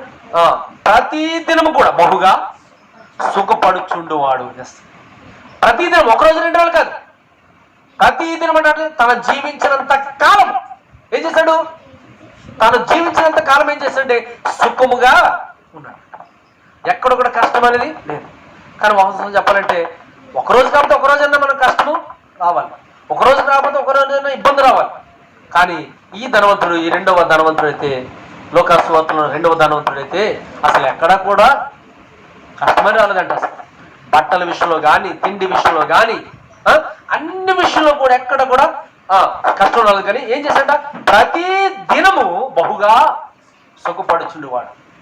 అతని పేరు ప్రతి దినము బహుగా సుఖపడుచుండువాడు అని పేరుంది. లాజరు అని ఒక దరిద్రుడు ఉండెను. వాడు కురుపులతో నిండిన వాడై ధనవంతుని ఇంట వాకిట పడి ఉండి అతని బల్ల మీద నుండి పడు రొట్టె ముక్కలతో ఆకలి తీర్చుకుని కోరెను. అంతేగాక కుక్కలు వచ్చి వాని కురుపులు నాకెను. ఈ దరిద్రుడు చనిపోయి దేవదూతల చేత అబ్రహామును ఆనుకొనుటకు కొనుకోబడెను. ధనవంతుని కూడా చనిపోయి పాతి పెట్టబడు. అప్పుడు అతను పాతాళములో బాధపడుచు కళ్ళెత్తి దూరం నుండి అబ్రహామును అతని రొమ్మును ఆనుకుని నా లాజరును చూచి, తండ్రివైన అబ్రహామా, నా యందు కనికరపడి తన వెలుకను ఇలముంచి అన్నాడు. ఇక్కడ మనం జ్ఞాపకం చేసుకుంటే ఈ యొక్క రెండవ ధనవంతుడు ఈ భూమి మీద ఎంతైతే సుఖం ఉందో అంత సుఖం అనుభవించాడు. ఓకే, అసలు దేవుని గురించి అసలు ఒక్క విషయాన్ని కూడా తెలుసుకోలేదు. అసలు దేవునే లెక్క చేయలేదు ఈ భూమి మీద ఉండగా. తన సుఖము దేవుడిని అసలు ఏమాత్రం లెక్క చేయలేదు. దేవునికి అసలు సమయం ఇవ్వలేదు, దేవునికి అవకాశం కూడా ఇవ్వలేదు. ఓకే, తన ఆస్తికి ఇచ్చాడు, తన యొక్క ధనానికి ఇచ్చాడు, తన సుఖానికి ఇచ్చాడు సమయం అంతా కూడా. దేవునికి ఎంత మాత్రము ఇవ్వలేదు. లెక్కలోనికి వచ్చిందా? ఈ భూమి మీద తన సుఖపడినంతా కూడా దేవుని రాజ్యంలో లెక్క వచ్చిందా? లెక్కలోనికి రాలేదు, లెక్కలో రాలేదు. ఏం చేశాడు లాస్ట్కి? ఏం చేశాడంటే అతడు భయంకరంగా, మరి ఒక విధంగా చెప్పాలంటే చాలా సుఖపడిన తర్వాత అతని ఇంటి దగ్గర ఒక దరిద్రుడైన ఒక లాజరు అన్నాడు. లాజరు తన ఇంటి వాకిట ఉండి ఆ యొక్క భోజన బల్ల మీద నుంచి పడే ముక్కలు ఏమైనా దొరుకుతాయేమో అని అక్కడ ఉంటున్నట్టు వ్యక్తి. అటువంటి వ్యక్తి కొరకు తినే ఆహారము వేస్తాడేమోని చూస్తున్న పక్కన ఆహారం ఖరీదు రోజు ఎదురు చూసేవాడు. పాపం కుక్కలు వచ్చి ఏం చేసి ఆయన కురుపులు నాగుతుండేవి. ఇటువంటి భయంకరమైనటువంటి పరిస్థితిలో ఉన్నటువంటి లాజరు ఒక రోజున ఆయన కూడా చనిపోయిన ఎక్కడన్నాడు? అబ్రహాము రొమ్మున ఆనుకొని ఉన్నాడు. కానీ ధనవంతుడు ఏం చేశాడు? ఆయన నేరుగా ఎక్కడికి పోయాడంటే పాతాళమునకు వెళ్ళిపోయాడు. ఈ లోకంలో ఎంత సుఖమైతే ఉందో అంత సుఖాన్ని అనుభవించిన వ్యక్తి ఎక్కడ పోయాడు? నేరుగా చనిపోగానే పాతాళమునకు వెళ్ళిపోయాడు. కానీ ఈ లోకంలో ఏమాత్రం సుఖాన్ని అనుభవించలేకుండా కుక్కలు వచ్చి తన కురుపులు నాకిన వ్యక్తి, తింటానికి కూడా తిండి లేదు, కట్టుకోవడానికి బట్టలు కూడా లేదు. అటువంటి వ్యక్తి నేరుగా ఎక్కడ పోయాడు తెలుసా? అబ్రహాము రొమ్మున ఆనుకొని ఉన్నాడు. కారణం తన జీవితము ఈ భూమి మీద ఉన్నంత కాలము దేవునికి ఎక్కువ సమయం ఇచ్చాడు, ఎక్కువ దేవుని అవకాశం ఇచ్చాడు, వాక్యానికి ఇచ్చాడు, దేవునికి ఇచ్చాడు, దేవుని మహింపరిచాడు, దేవుని కనపరిచాడు. అందుకనే దేవుడు చనిపోయిన తర్వాత కూడా దేవుడు అబ్రహాము రొమ్మున ఆనుకున్నాడు. అందుకని బైబిల్లో ఉంది. ఇక్కడ ధనవంతుడు ఒక విధంగా చెప్పాలంటే ఈ భూమి మీద ఉన్నప్పుడు తన యొక్క కళ్ళు తెరవబడలేదు. కానీ చనిపోయి పాతాళానికి వెళ్ళిపోయిన తర్వాత అప్పుడు తన మనసు ఏమైంది? అప్పుడు మనోనేత్రాలు తెరబడ్డాయి. అప్పుడు కళ్ళు తెరబడి ఏమంటున్నాడు? తండ్రివైన అబ్రహామా అంటున్నాడు. అంతవరకు ఈ భూమి మీద ఉన్న అబ్రహాం గుర్తులేదు. కానీ చనిపోయిన తర్వాత పాతాళానికి వెళ్ళిన తర్వాత అప్పుడు మనోనేత్రాలు తెరబడిన తర్వాత ఏమంటాడు తెలుసా? తండ్రివైన అబ్రహామా అని చెప్పి ఏమన్నాడు? నా యందు కనికరపడి. మరి ఇంతకుముందు భూమి మీద ఉండగా లాజరుని ఏమాత్రం కనికరపడ్డా? నువ్వు లాజరుని చూసినప్పుడు ఏమాత్రం కనికరపడలేదు. రొట్టె ముక్కలకి ఎదురు చూస్తున్న లాజరుని ఏమాత్రం ఒక్కరోజు కూడా కడుపు నిండా ఆహారం పెట్టలేదు. అతను చేర్చుకుని ఒక రూముని సిద్ధపరచలే. కాబట్టి ఈ రోజున ఆ లాజరు కనికరించలే. కానీ ఇప్పుడంట పాతాళంలో ఉన్నటువంటి ధనవంతుడంట అబ్రహాము కనికరించాలంట. తండ్రివైన అబ్రహామా ఏమన్నాడు? నన్ను కనికరించి ముంచి ఇప్పుడు నాకు దాహం తీర్చాడు. నా దాహం తీర్చడం వరకు లాజరును పంపు అన్నాడు. అప్పుడు భూమి మీద ఉన్నప్పుడైతే రికమెండేషన్ జరిగి భూమి మీద ఉండగా రే పలానాడికి ఎంత పెట్టారంటే అలాగా దాసుల చేత పనివారి చేత పని చేయించుకున్నాడు. ఇక్కడ కూడా అబ్రహాము పాతాళంకి వెళ్ళిన తర్వాత అబ్రహాముకి ఏం చెప్తున్నాడు? ఇగో లాజరును పంపించు, నా యొక్క దాహాన్ని తీర్చాడు. అంటే భూమి మీద అనిపించిన అనుభవం లేదా భూమి మీద చేసిన పరిపాలన ఏదైతే ఉందో అది పాతాళంలో కూడా చేయాలనుకుంటున్నాడు. అది గుర్తుందా? ఇక్కడ ఈ భూమి మీద ఏదైతే కమాండ్మెంట్ చేశాడో, ఆజ్ఞాపించాడో అక్కడ పాతాళం కూడా అలే జరగాలనుకుంటే అంటే కరెక్ట్ కాదు. ఎందుకంటే తన జీవితం సరిగా లేదు కాబట్టి దేవునికి ఇవ్వలేదు, తన సమయం దేవునికి ఇవ్వలేదు, దేవునితో గడపలేదు, దేవుని వాక్యానికి ప్రాముఖ్యత ఇవ్వలేదు. అందుకని ఈ రోజున పాతాళానికి వెళ్ళిపోయాడు. దరిద్రుడు లాజరు మాత్రం అబ్రహాము రొమ్మున ఆనుకున్నాడు. అందుకని ఇప్పుడు అతను ఎందుకు ఇవన్నీ చేయాలంటే ధనాన్ని బట్టే అతను ఏమొచ్చింది? గర్వం వచ్చింది, స్వార్థం కూడా వచ్చింది. దేని బట్టి? ధనాన్ని బట్టి గర్వంతో స్వార్థంతో బ్రతకాలి ఈ భూమి మీద ఉన్నంతకాలం. ఈ భూమి మీద ఉన్నంతకాలము దేని బట్టి? డబ్బును బట్టి లేదా ధనాన్ని బట్టి గర్వంతోనే స్వార్థంతో ఆయన బ్రతికాడు. దేవుని కోసం ఏనాడు ఏ ఒక్కరోజు కూడా ఆయన జీవించలేదు, ఆయన బ్రతకలేదు. తన ఆస్తి కోసమే బ్రతికాడు, తన ధనం కోసమే బ్రతికాడు, తను సంపాదించిన ధనం కోసమే ఆయన బ్రతికాడు. ఏ రోజు కూడా దేవుని కోసం బ్రతకలేదు. ఈ రోజున మనం ఎవరి కోసం బ్రతుకుతున్నాం? ఈ రోజున నువ్వు సంపాదించిన ఆస్తి కోసం బ్రతుకుతున్నావా? లేదా నీ జీతం కోసం నువ్వు బ్రతుకుతున్నావా? నీ పిల్లల కోసం నువ్వు బ్రతుకుతున్నావా? నో. ఎవరి కోసం అంటే సమస్తం ఇచ్చిన దేవుని కొరకు నువ్వు బ్రతకాలి. అలాగే రెండవ ధనవంతుడు తన యొక్క ధనం కొరకే బ్రతికాడు ఈ భూమి మీద వరకు. కనీసం లాజరును పట్టించుకోలేదు. అందుకే నేను స్వార్థంతోనూ గర్వంతో బ్రతికాడు. కారణం ఏంటంటే ధనాన్ని బట్టే. ఈ రోజున దేవుని కోసం ఏ రోజు కూడా జీవించలేదు. అతడు చేసిన పొరపాటు అంటే ధనవంతుడికి నరకంలో ఏమాత్రం ఉపశమనం దొరకలేదు. అతడు ధనవంతుడికి అసలు పాతాళంలో అసలు ఆ యొక్క స్థానం వచ్చింది. కానీ ఒక విధంగా చెప్పాలంటే ఈ భూమి మీద ఉండగా ఏమాత్రం కూడా కనికరించలేదు, ఎవరిని కనికరించలేదు అసలు కదా. ధనవంతునికి నరకంలో ఉపశమనం దొరకలేదు. అంటే నరకంలో ఉపశమనం జరుగుతుంది, రక్షణ దొరుకుతుందా? ఎప్పుడు అగ్ని ఆరదు, ఎప్పుడు ఆత్మ కాలుతూనే ఉంటుంది, విశ్రాంతి దొరకదు. కానీ అబ్రహామును ఆనుకున్నటువంటి లాజరు మాత్రం కొంచెం ఉపశమనం జరుగుతుంది, కొంచెం విశ్రాంతి తీసుకున్నాడు కదా, రెస్ట్ తీసుకున్నాడు. ఇంతకుముందు భూమి మీద తన శరీరం ఉండగా, భూమి మీద ఉండగా ఏమాత్రం కూడా ఆయనకి విశ్రాంతి దొరకలేదు. పాపం ఎప్పుడు కష్టమే, తిండి లేదని బాధ, బట్టలు లేవని బాధ, ఉండటానికి ఇల్లు లేదని బాధ, ఎన్నో బాధలు పడ్డాడు. కానీ ధనవంతుడికి ఆ బాధ లేదు భూమి మీద ఉండగా. కానీ ఇప్పుడు ఎక్కడ బాధపడుతున్నాడు? పాతాళంలో బాధపడుతున్నాడు. అప్పుడు ఉపశమనం రిలీఫ్ అనేది లేదు అక్కడ. కానీ అబ్రహాముకు ఆనుకున్నటువంటి లాజరు మాత్రం చాలా రిలీఫ్ వచ్చింది ఇప్పుడు కదా. చాలా హాయిగా తన రొమ్ము మీద ఉండి హాయిగా నిద్రిస్తున్నాడు. కాబట్టి ఈ రోజున మనం జ్ఞాపకం చేసుకుంటే మరి ఎలాంటి ధనాన్ని మనం సమకూర్చుకుంటాం ఈ రోజున. ఇప్పుడు ధనవంతుడు తన కోసమే సమకూర్చున్నాడు, తన కోసమే ధనాన్ని సమకూర్చున్నాడు. కానీ లాజరు తన కోసమే కాదు, దేవుని కోసం సమకూర్చున్నాడు. దేవుని కోసం సమకూర్చుకుంటే ఇప్పుడు ఎటువంటి ధనాన్ని మనం సమకూర్చుకున్నాం ఈ రోజున? ఆత్మ సంబంధమైన ధనాన్ని సమకూర్చుకుంటామా? ఈ లోక సంబంధమైన ధనాన్ని మనం సమకూర్చుకుంటామా ఈ రోజున? ఆత్మ సంబంధమైన ధనాన్ని సమకూర్చుకుంటే లాజరు వల్లే మనం కూడా అబ్రహామున ఆనుకుంటాం. లేకపోతే నీ కొరకే నువ్వు సంపాదించుకుంటే, ఈ లోక సంబంధమైన ధనాన్ని మనం సమకూర్చుకుంటే ఆ పాతాళంలో మనం ఏం చేస్తాం? ఏమాత్రం ఉపశమనము ఉండదు, ఏమాత్రం రెస్ట్ అనేది ఉండదు, ఎప్పుడు కాలుతూనే ఉంటుంది.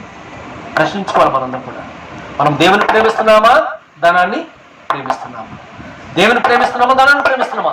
ధనవంతుడు, ఈ రెండవ ధనవంతుడైతే ధనాన్నే ప్రేమించాడు, కానీ దేవుణ్ణి ప్రేమించలేదు. కానీ లాజరు మాత్రం దేవుణ్ణి ప్రేమించాడు. ఈరోజు నీ భూమి మీద ఉండగా దేవుణ్ణి ప్రేమిస్తే గనక మనం దేవుని రాజ్యాన్ని స్వతంత్రించుకుంటాం. ధనాన్ని ప్రేమిస్తే మనము లాజరు ధనవంతుడి వలె ఆ యొక్క పాతాళంలోకి వెళ్ళిపోతాం. కాబట్టి ఒక విధంగా పేదవాడు కూడా ధనాన్ని దేవునిగా కూడా చేసుకోవచ్చు. ఈ పేదవాడైన లాజరు ధనాన్ని దేవునిగా చేసుకున్నాడు. దేవుడైన ఆస్తి, దేవుడైన ధనవంతుడు, దేవుడైన ఊపిరి, దేవుడైన సమస్తమని ఒక ధనవంతుడిగా చేసుకున్నాడు దరిద్రుడైన లాజరు దేవుడు. కానీ ధనవంతుడు నా దేవుడే, ధనమే, నా ధనమే నా దేవుడు, నా కడుపే నా దేవుడు, నా ఆస్తే నా దేవుడు, నా ఐశ్వర్యమే నా దేవుడు, నా యొక్క కొట్లను సంపూర్చినంత నా దేవుడు, నా భార్య పిల్లలే నా దేవుడు అని అనుకున్నాడు. గర్వంతో, స్వార్థంతో బ్రతికాడు. చివరికి పాతాళంలోకి వెళ్ళిపోయాడు. కాబట్టి ఈ రోజున అందులో బైబిల్ ఉంది, ధనవంతులు దేవుని రాజ్యానికి వెళ్ళారు కదా అని ఆలోచన. చాలా అంటే ధనవంతులు, ఒక విధంగా చెప్పాలంటే ధనవంతులు దేవుని రాజ్యానికి వెళ్ళరు అనేది ఒక ఆలోచన లోపం ఉంది అందులో. అందరూ కాదు, కొంతమందే కదా, అందరూ కాదు, ధనవంతులు అందరూ కాదు, కొంతమంది. కానీ ధనవంతులు దేవుని రాజ్యానికి వెళ్ళరు అనేది ఆలోచన కూడా లోపం ఉంది. కానీ ఆ లోపము అబ్రహాము బైబిల్లో మనం చూస్తే ఆది కాండంలో ధనవంతుడు అబ్రహాము చాలా ధనవంతుడు గొప్పవాడు అని. ఓకే, ధనవంతుడు గొప్పవాడు. కానీ అతను ఎక్కడికి వెళ్ళాడు? పరదేశకు వెళ్ళాడు. ధనవంతుడు పరదేశానికి వెళ్ళాడు, పరలోకానికి వెళ్ళాడు, ఆయన పరదేశకు వెళ్ళాడు. అందరూ కాదు, వారి జీవితాలు వారికి ఉన్న ఆస్తినే దేవుడిగా చేసిన వాళ్ళు కాదు పరలోక రాజ్యం వెళ్ళాడు. వారికి ఉన్న ఆస్తి కూడా ఇది దేవుడిచ్చిందే, దేవుడని మనం రుజువు చేసిన వాళ్ళే పరదేశం వెళ్తారు. కాబట్టి మరి అబ్రహాము కూడా దేవుడు చెప్పినప్పుడు ఆస్తి అంతా విడిచిపెట్టేసి ఏం చేశాడు? దేవుని కోసం వచ్చేసాడు. తన ఆస్తిని, తన బంధువులను, తన ఇరుకుని వారు, తన ఇంటి వారిని, తన దేశాన్ని అంతా కూడా విడిచిపెట్టి దేవుడు చూపించే దేశానికి వెళ్ళాడు. అందుకని ఈ రోజున ఆయన పరదేశికి ఆయన వెళ్ళాడు కదా. ఈ రోజున దేవుని కోసం సమస్తాన్ని విడిచిపెట్టాడు కదా. ఈ రోజున ఇద్దరు మరి ధనవంతుల కోసం మనం చూస్తాం. దేవుని చిత్తమైతే వచ్చే వారము ఇద్దరు మిగతా ధనవంతుల కోసం మనం మాట్లాడదాం. మొదటిగా ధనవంతుల గురించి మనం చూసాం. ఆ ధనవంతుడు సమకూర్చుకున్నాడు, కానీ అనుభవించాడా? అనుభవించలేదు. కానీ ఏం చేశాడు? తన ప్రాణాన్ని విడిచిపెట్టాడు. ఆ రాత్రి దేవుడు తన ప్రాణము అడిగాడు, విరివాడా ఈ రాత్రి నీ ప్రాణము అడుగుతున్నాడు కదా. కాబట్టి అది ఎవరెవరు సమకూర్చడం ఎవరెవరు అన్నాడు. ఈ రెండవ ధనవంతుడు ఏం చేశాడు? తన ఈ భూమి మీద ఎంత సుఖమైతుందో అంత సుఖాన్ని కూడా అనుభవించాడు. కానీ లాస్ట్ చివరికి ఏమయ్యాడంటే ఏం చేశాడు? అతడు కూడా మరణించాడు. కానీ ఎక్కడికి వెళ్ళాడు? పాతాళానికి వెళ్ళాడు. దేవుడు లేకుండా జీవించాడు కదా. కానీ అతడు ధనాన్ని బట్టి గర్వంతోనూ స్వార్థంతో బ్రతికాడు, దేవుడు లేకుండా జీవించాడు. అందుకనే అతడు చేసిన పొరపాటుకి నరకానికి వెళ్ళిపోయాడు. అక్కడ ఉపశమనం కూడా దొరకలేదు. ఎక్కడ జరుగుతున్నాడు అక్కడ లేదు. కానీ దరిద్రుడు లాజర్కు మాత్రం అక్కడ ఉపశమనం జరిగింది. కాబట్టి ఆయన నరకానికి వెళ్ళలేదు, పరలోక రాజ్యానికైనా వెళ్ళాడు. కాబట్టి ఈ రోజున మనం జ్ఞాపకం చేసుకుంటే ఈ సందేశం వింటున్న మనందరం కూడా మరి పాతాళానికి ఎవరు వెళ్తారు? ఎవరు వెళ్తారు? ఒక్కసారి ఈ ప్రశ్నలతో మనం ముగించుకుందాం. పాతాళానికి ఎవరు వెళ్ళారు? ధనవంతుడు వెళ్ళారు కదా. మరి ధనవంతుడు ఎవరెవరు వెళ్తారు ఒకసారి జ్ఞాపకం చేసుకుంది. ఇంకా బైబిల్ కొంతమంది ఉన్నారు ఎవరెవరు పాతాళానికి వెళ్తారు. ఒక ధనవంతుడే కాదు, ఇంకా చాలా మంది ఉన్నారు బైబిల్లో ఎవరెవరు పాతాళానికి వెళ్తారు అనేది మనం చూద్దాం. దయచేసి అందరూ కూడా యోబు గ్రంథము 24 అధ్యాయము, యోబు గ్రంథము 24 అధ్యాయము 19 వచ్చాము. 24:19.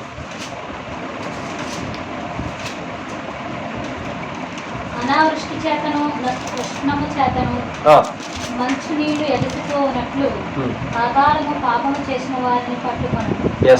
ఏమవుతుందంటే ఇక్కడ పాతాళము పాపము చేసిన వారిని పట్టు. అది ఏ పాపమైనా కూడా పాపము చేసిన వారు. పాపం అంటే అర్థం ఏంటి? పాపం, వాట్ ఈస్ ద సిన్? ఒక బైబిల్ విధంగా చెప్పాలంటే బైబిల్లో ఆదాము అవ్వలు ఉన్నారు. వారు ఏం చేశారు? దేవుడు ఆ పండును తినవద్దన్నాడు కదా. తినవద్దన్న పండు ఏం చేశారు? ఆజ్ఞ అతిక్రమమే పాపం. పాపం అంటే అర్థం ఏంటి? ఆజ్ఞ అతిక్రమించడమే పాపం. ఇప్పుడు ఎవరైతే దేవుడు మనకి 10 ఆజ్ఞలు ఇచ్చాడు, ఈ 10 ఆజ్ఞలు మనం అతిక్రమిస్తే ఏమవుద్ది? పాపం చేసిన వాళ్ళు అవుతాం కదా. అందుకనే ఎవరైతే ఈ యొక్క ఆజ్ఞ అతిక్రమిస్తారో వాళ్ళు పాపం చేస్తారు. అందుకని పాపం చేసిన వారందరూ కూడా ఏం పట్టుకుంటారంట? పాతాళము పట్టుకుంటారు. ఎవరైతే ఏ పాపం చేస్తారో ఆ పాపం బట్టి ఏది పట్టుకుంటుంది? పాతాళం. అంటే దేవుడు లేకుండా జీవించిన, డబ్బును బట్టి స్వార్థంతోనూ గర్వంతో మనం బ్రతికినా కూడా ఏది పట్టుకుంటుంది? పాతాళము పట్టుకుంటుంది. అంత మాత్రం కాదు, ఈ భూమి మీద ఉన్న ఎవరిని పట్టించుకోకుండా, ఎవరిని లెక్క చేయకుండా వాళ్ళ కుటుంబం కొరకు, వాళ్ళ స్వార్థం కోసం మనం బ్రతికితే అది కూడా పాపము పాతాళము పట్టుకుంటుంది. రెండోది మనం చూద్దాం. యోబు గ్రంథంలోని 20 అధ్యాయము 7 నుంచి 13, 21వ అధ్యాయము 7వ వచనం నుంచి.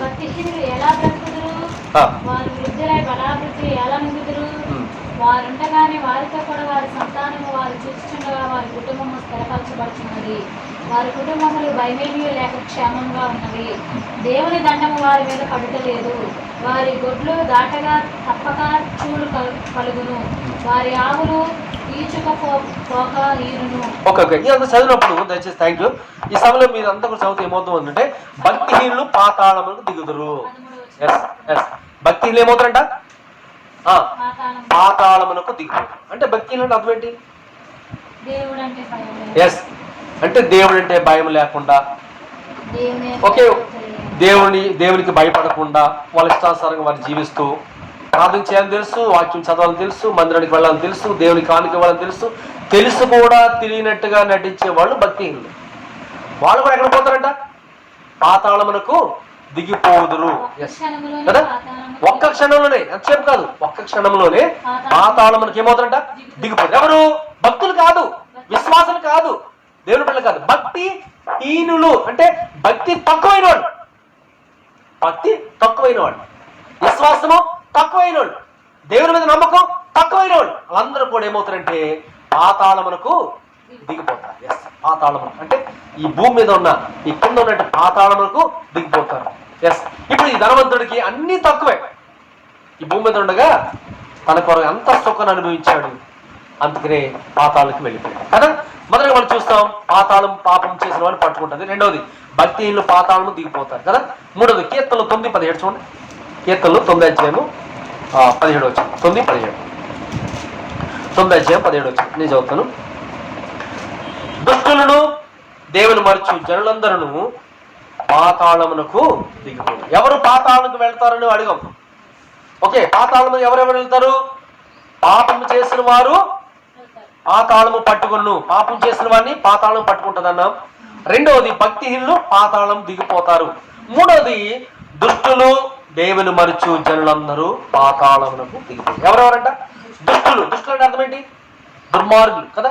ఎటువంటి కనికరము లేకుండా దుష్టత్వము కదా, ఎటువంటి ప్రేమ లేకుండా, ఎటువంటి సంతోషం నెమ్మది లేకుండా, దుష్టత్వం ఎప్పుడు దుష్టులుగా అంటే దుష్ట ఆలోచన, అటువంటి దుష్ట ఆలోచన కలిగి ఉన్న దుష్టులు కదా. దుష్టులు. అసలు దుష్టత్వం ఎవరిలో ఉండాలి? అసలే జంతువులో ఉంటుంది కదా. కానీ ఈరోజు నా దౌర్భాగ్య పరిస్థితి, ఈ దుష్టత్వం ఎవరిలో ఉంటుందంటే మానవుల్లో ఉంది. మనుషుల్లో దుష్టత్వం కనబడుతుంది, కానీ మృగాల్లో మాత్రం మానవత్వం కనబడుతుంది. జంతువుల్లో మానవత్వం కనబడుతుంది, కానీ మనుషుల్లో మాత్రం దుష్టత్వం కనబడుతుంది. కానీ ఈ రోజున ఎవరిలో ఏది ఉండాలి? అసలు మానవుల్లో మానవత్వం ఉండాలి, కానీ మానవత్వాన్ని ఈ రోజున లేదు. మానవత్వాన్ని కోల్పోయి దుష్టత్వాన్ని కలిగి, అందుకనే ఎంతటి పాపం చేయడానికైనా తెగిస్తున్నారు. అందుకనే దుష్టులను, తర్వాత ఇంకేమన్నాడు? దేవుని మరచు జనులను. ఈ రోజున చాలా మంది దేవుని మర్చిపోతూ ఉన్నారు. ఈ రోజున డబ్బు ఉంటే చాలు, అన్ని వస్తాయనుకున్నాం. అలాగనుకునే ప్రపంచం అంతా జీవిస్తూ ఉంది. దేవుడు సడన్ గా ఒక సర్ప్రైజ్ ఇచ్చాడు. అది కరోనా వైరస్. అది రావడం వల్ల ఇప్పుడు దేవునికి విలువేంటో తెలుస్తుంది. అందుకని అమెరికా, తర్వాత ఇండియా, తర్వాత మన అమెరికా దేశంలోను, అలాగే చైనా దేశంలోను, బ్రిటన్ దేశంలోను, అలాగే ఇటలీ దేశంలో, రోమ్లోను, ఇంకా అనేక దేశాల్లో ఏమవుతుందో తెలుసు, వీధులకు వెళ్ళి ఏం చేస్తున్నారు? ప్రార్థన చేస్తున్నారు, దేవుని ఆరాధన చేస్తున్నారు. కానీ ఒకప్పుడు అసలు ఉన్న మందిరాలు కన్నా మూతపడ్డాయి. మందిరాలకు వెళ్ళలేని రోజులు ఉన్నాయి. ఆదివారము పబ్బులు గడుపుతున్నారు, ఆదివారాలు ఇష్టాసారాలు జీవిస్తున్నారు. దేవుని మందిరానికి సమయం ఇవ్వట్లేదు. అన్ని కూడా మూతపడ్డాయి. వాళ్ళ సంపాదించిన సంపాదనే ముఖ్యమనుకున్నారు. వారు సంపాదించిన ఆస్తే ప్రాముఖ్యం అనుకున్నారు. కానీ చివరికి దేవుని యొక్క అవసరం ఎందుకు గుర్తించారు. దేవుడు అందుకని ఈ కరోనా వైరస్ వచ్చింది. ఇప్పుడందరూ ఏం చేస్తున్నారు?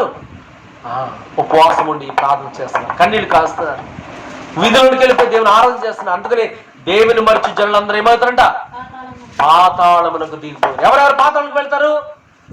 ఏం చేస్తారు? పాపం చేసిన వారు పాతాళం పట్టుకుంటుంది. పాపం చేసిన వారిని ఏమవుతుందంట? పాతాళం పట్టుకుంటుంది. రెండోది దుష్టులు, భక్తిహీనులు పాతాళంకు దిగిపోతారు. తర్వాత దుష్టులు దేవుని మరిచి జనులందరూ కూడా పాతాళం దిగిపోతారు. నాలుగోది చూస్తే కీర్తనలు 49 అధ్యాయము, కీర్తనలు 49 అధ్యాయము, కీర్తనలు 49 అధ్యాయము 10వ వచనం నుంచి 17 వరకు.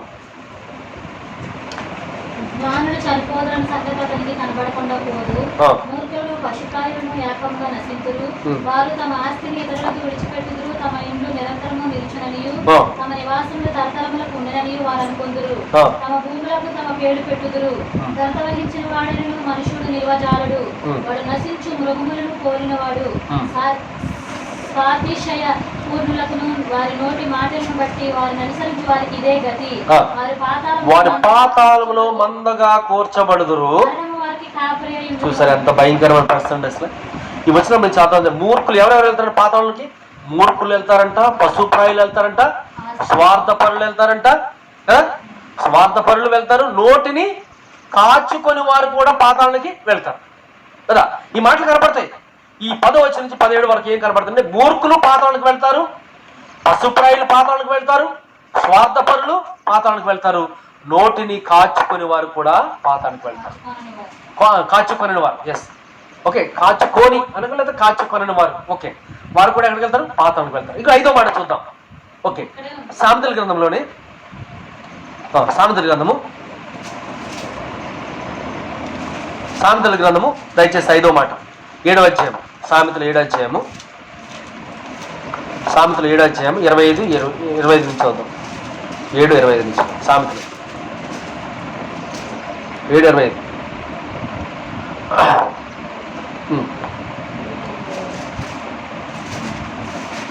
7వ అధ్యాయము సామెతల గ్రంథము 25వ వచనం నుంచి, జారస్త్రీ మార్గముల తట్టు నీ మనస్సు తొలగనీయకము, దారి తప్పి అది నడుచు త్రోవలోనికి పోకము. అది గాయపరిచి పడద్రోసిన వారిని అనేకులు, అది చంపిన వారు లెక్కలేనంత మంది. దాని ఇల్లు పాతాళమునకు పోవు మార్గము. ఆ మార్గమును మరణశాలకు దిగిపోవడం. చూసారా ఎంత భయంకర పరిస్థితి. అంటే జార స్త్రీ మార్గంలో తట్టు తిరుగువారు ఏమవుతారంటే ఎక్కడ దిగిపోతారంట? పాతాళమునకు దిగిపోతారు. ఓకే, పాతాళమునకు ఎవరు దిగిపోతారు అని చెప్తూ ఉన్నాం. మొదటిగా పాపము చేసిన వారిని పాతాళము పట్టుకుంటుంది. రెండవది భక్తిహీనులు పాతాళమునకు దిగిపోతారు. మూడవదిగా దుష్టులు దేవుని మరచు జనులందరూ కూడా పాతాళమునకు దిగిపోతారు. నాలుగవది మూర్ఖులు, పశుప్రాయులు, స్వార్థపరులు, నోటిని కాచుకొనని వారు పాతాళమునకు దిగిపోతారు. ఇక ఐదవదిగా జార స్త్రీ మార్గముల తట్టు తిరుగువారు. ఎస్, ఓకే, జార స్త్రీ మార్గముల తట్టు తిరుగువారు ఎక్కడ దిగిపోతారంట? పాతాళము దిగిపోతారు. ఓకే, 6వ మాట చూద్దాం. లూకాసు వార్త 16:25 16:25. లూకాసు వార్త 16:25. అందుకు అబ్రహాము, నా కుమారుడా, నీవు నీ జీవితకాలమందు నీకు ఇష్టమైనట్టు సుఖమును అనుభవించితివి. లాజరు కష్టమును అనుభవించాలని జ్ఞాపకము చేసుకొనుము. ఓకే, ఇక్కడ అన్నాడు కదా, ఇష్టాసారంగా జీవించడం వల్ల కూడా ఎక్కడ దిగిపోతాడంట? పాతాళం. ఇప్పుడు ఇష్టాసారంగా ఎవరు జీవించారు? ధనవంతుడు. కానీ దరిద్రుడు లాజరు కూడా అలా జీవించాడు. ఆయన ఏం చేశాడు? దేవుని ఇష్టానుసారంగా జీవించాడు. కానీ ధనవంతుడు అయితే తన ఇష్టానుసారంగా, తన డబ్బు తన ఇష్టం అంతే. ఎవడు అడిగోలేడు, ఎంత ఖర్చు పెడుతున్నావు అని అడిగోలేడు, ఎక్కడికి వెళ్తావు అని అడిగోలేడు, ఏ పాపం చేస్తున్నావు అని అడిగోలేడు. తన ఇష్టానుసారంగా తాను జీవించాడు. తన ఇష్టానుసారంగా జీవించడం వల్ల ఎక్కడ దిగిపోతున్నాడు? పాతాళములకు దిగిపోతాడు. కాబట్టి మన ఈ భూమి మీద ఉండగా మన ఇష్టానుసారం మనం జీవించడానికి హక్కు లేదు. మన ఇష్టానుసారంగా అక్కడ జీవించడానికి ఏం లేదు. మన ఇష్టానుసారం జీవించడం లేదు. కానీ మనం దేవుని చిత్తానుసారంగా జీవించడమే మనం దేవుని రాజ్యాన్ని స్వాధీనించుకుంటాం. కానీ ఈ రోజున ఈ యొక్క ధనవంతుడు తన ఇష్టానుసారంగా జీవించాడు. అందుకనే అంటాడు, దేవుడు అంటాడు కదా, ఏమనంటే, ఇగో ఈ దరిద్ర లాజరు తన ఇష్టానుసారంగా ఈ భూమి మీద ఉండగా కష్టం అనుభవించాడు, బాధను అనుభవించాడు, శ్రమను అనుభవించాడు.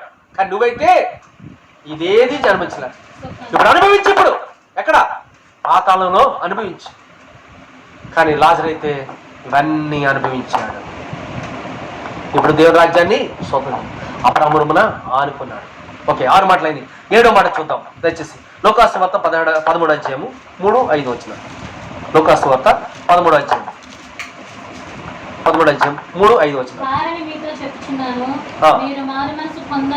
మీరు మారు మనసు పొందని ఎడల మీరందరూ అలాగే నశింతురు.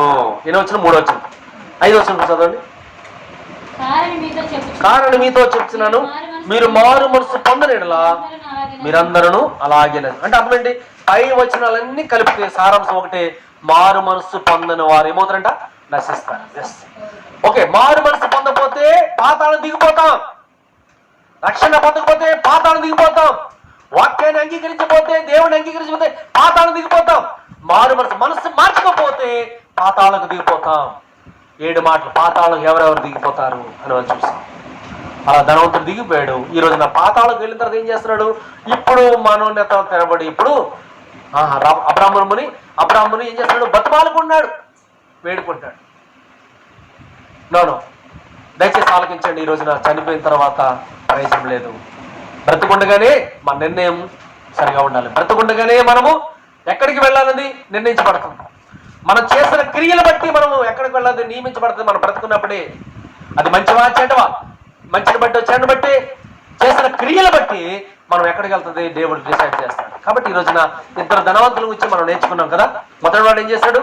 ఎక్కువ సంవత్సరాలు జీవించాలనుకున్నాడు, ఏమయ్యాడు? చనిపోయాడు కదా. ఎక్కువ సంవత్సరాలు జీవించాలనుకున్నాడు, అందుకని సమకూర్చుకున్నాడు. ఎక్కువ సంవత్సరాలు జీవించాలనుకున్నాడు, ఏం చేశాడు? సమకూర్చుకున్నాడు ఏం చేశాడు? చనిపోయాడు. అకస్మాత్తుగా చనిపోయాడు. చెప్పాడు అక్కడ చనిపోయే ముందు? నో. రెండో వాడు ఏం చేశాడు? సుఖం కావాలనుకున్నాడు. సుఖం కావాలి, తినుము తాగుము సుఖించమనుకున్నాడు కదా. అవన్నీ కోరుకున్నాడు. కోరుకున్న తర్వాత ఏం చేయడు? చనిపోయాడు. 2 ధనవంతులే కదా. 2 ధనవంతులే కోరుకున్నారు. 2 ధనవంతులే కోరుకుంది, 2కి రాకలేదు కదా. 2 కోరుకుంది, 2 దక్కిందా? మొదటి వాడు అంతా కూడా ఎక్కువ కాలం జీవించాలని సమకూర్చాలనుకున్నాడు. ఇది ఆశ. అది దక్కింది ఆయనకి? అది ఆయన ఆశని దేవుడు అతని ఆశ దక్కలేదు, వాళ్ళు కోరుకున్న ఆశ దక్కలేదు మొదటి వాడు. రెండో వాడు కూడా ఏమన్నాడు, సుఖాన్ని అనుభవించాలి కోరుకున్నాడు కదా. కానీ అది కూడా ఇద్దరు ధనవంతులు కోరుకున్న ఆశ ఇద్దరికి దక్కలేదు. నువ్వు ఎవరిలా ఉన్నావు? క్రీస్తు రక్తంలో నీ పాపంలో కడుక్కో, ప్రభు సాయం చేస్తాడు. నువ్వు ఎవరిలా ఉండాలనుకున్నావు? ఈ రోజున ఇద్దరు ధనవంతులు వాళ్ళ ఆశ అంతా కూడా భంగమైపోయింది. ఈరోజు అటువంటి ఆలోచన పక్కన పెడతాం. దేవుని చిత్తమైతే రాబోతున్న నెక్స్ట్ వారం, వచ్చే వారంలో రెండవ మూడవ ధనవంతుడి గురించి మాట్లాడదాం. Good buyer. ఓకే, అంటే ఒక ధనవంతుడైనట్టు యవనస్తుడు ఉన్నాడు. ఓకే, ఆయన గురించి మనం నేర్చుకుందాం. అలాగే జక్కియా నాలుగో ధనవంతుడి గురించి మనం నేర్చుకుందాం. కాబట్టి ఈ నలుగురు ధనవంతుల గురించి మనం నేర్చుకుందాం. మొదటి వాడు కోరుకున్నది, ఆయన ఎక్కువ కాలం జీవించాలనుకున్నాడు, సమకూర్చున్నాడు కాబట్టి అకస్మాత్తుగా చనిపోయాడు. రెండో వాడు ఏం చేశాడు? మరణించి ఎక్కడిపోయాడు? పాతాళానికి వెళ్ళాడు. మూడోవాడైతే అడ్రస్ లేకుండా పోయాడు. తర్వాత నీ ఆస్తమి బేదలకి అంటే అసలు అడ్రస్ లేడు తర్వాత. ఇంకా కదా ఎవరిలో ఉన్నాం మనం ఈ రోజున? ఎవరిలో ఉన్నాము ఈ రోజున? నాలుగో ధనవంతుడైతే లాస్ట్ మనం నేర్చుకుందాం. నిజంగా ఈ నలుగురు ధనవంతులు, మొదటి వాడు పోగేసుకున్నాడు, రాత్రే ప్రాణం పోగొట్టుకున్నాడు. రెండో వాడు తగలేసుకున్నాడు, పాతాళానికి వెళ్ళాడు. మూడో వాడు డబ్బుతో దేనైనా కొంటాడంట, కనపడకుండా పోయాడు. నాలుగో వాడు ఇష్టాపూర్వకంగా జీవించాడు, చరిత్రలో నిలిచిపోయాడు కదా, చరిత్రలో నిలిచిపోయాడు. ఈరోజు మనం ఎలా ఉండబోతున్నాం? దయచేసి ఈరోజున ప్రశ్న చేసుకుందాం. అప్పుడు ఇద్దరు ధనవంతుల గురించి మనం నేర్చుకున్నాం. ఈ ఇద్దరు ధనవంతుల ద్వారా ఎన్నో గొప్ప సత్యాలు మనం విన్నాం. దీని ద్వారా పరిశుద్ధాత్మ దేవుడు మనందరికి సాయం చేసి, కనువిప్పు కలిగజేసి, మనందరూ మారుమనసు పొంది ఆ ఇద్దరు ధనవంతుల వల్ల కాక మనం ప్రభు మీద ఆశ పెట్టుకుందాం. ఆ దరిద్రుడు లాజరు ఏ విధంగా అయితే ఆశ పెట్టుకున్నాడో అలా ఆశ పెట్టుకున్నట్టే ఆ యొక్క అబ్రాహామును ఆనుకున్నాడు. ఇతడు కూడా మరి అబ్రాహాము కుమారుడు అని జక్కీ గురించి దేవుడు చెప్తా ఉన్నాడు కదా. అటువంటి గొప్ప సాక్ష్యం దేవుడు మనకి ఇవ్వాలి. కాబట్టి ఈ యొక్క లాక్డౌన్ టైంలో మనందరూ ఈ వాక్యాన్ని విని మనము నెమరు వేసుకుని ఇప్పుడే మనం సరి చేసుకుని ప్రభు రాకముందే మనము ధనాంతరుగా ఉండి దేవుని రాజ్యం కోల్పోవడం కంటే దరిద్రులుగా ఉండి ఏమీ లేదని బాధపడకుండా దేవుడు ఇచ్చిన దాంతో తృప్తి కలిగి ఉంటే కనుక దేవుని రాజ్యాన్ని మనం స్వతంత్రించుకుంటాం. అట్టి ధన్యత, అట్టి భాగ్యం మనందరూ వాళ్ళని కోరుకుంటూ దేవుని మాటలు దీవించి ఆశించను గాక. ఈ సమయంలో మరి దేవుని వాక్యం ఉన్న మరి అందరూ కూడా ప్రత్యేక వందనాలు తెలియపరుస్తున్నాం. దయచేసి మీ స్థలాల్లో, మీ ప్రాంతాల్లో ఉన్న మీరందరూ కూడా మరి ఎక్కువ సమయాన్ని దేవుని స్థలంలో గడుపుదాం, ప్రార్థన చేద్దాం, దేవుని స్థలంలో గడుపుదాం. కాబట్టి దేవుని రాకుండా మనం సిద్ధపడదాం. ఆ ధనంతుల వలె ఏదైతే ఆశ పెట్టుకున్న వారికి దక్కలేదు, అలా కాకుండా మనము ముందుగానే ప్రిపరేషన్ ముందుగానే మనం సిద్ధపడి దేవుని రాజ్యాన్ని కోరుకుందాం. కాబట్టి అటు ధన్యత దేవుడు మనకి ఇవ్వాలని ఆశపడుతున్నాడు.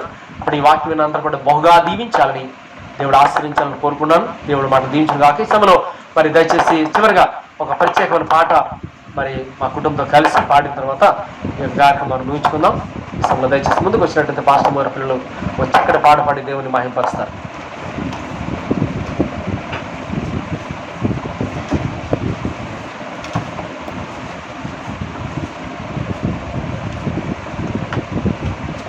ఆకాశ పక్షులను చూడండి, అవి విత్తము మరి కోయవు. ఆకాశ పక్షులను చూడండి, అవి విత్తము మరి కోయవు. అనుదినము కావలసిన ఆహారము అందజేయును వాటికి దేవుడు.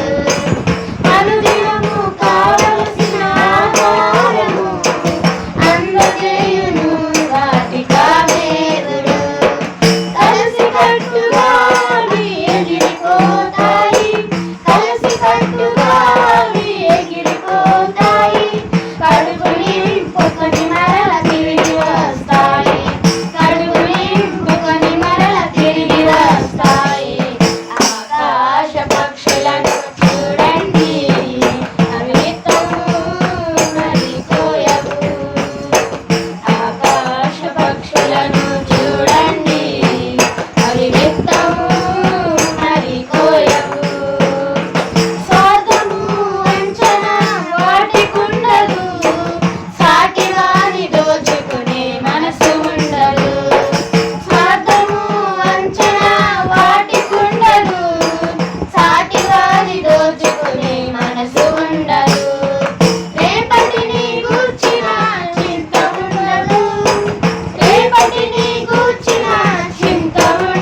అందజేయుము వాటికా దేవుడు.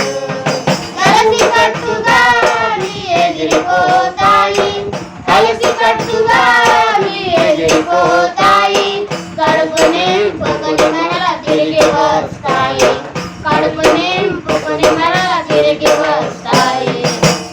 ఆకాశ పక్షులను చూడండి, అవి విత్తవు మరి కోయవు. ఆకాశ పక్షులను చూడండి, అవి విత్తవు మరి కోయవు.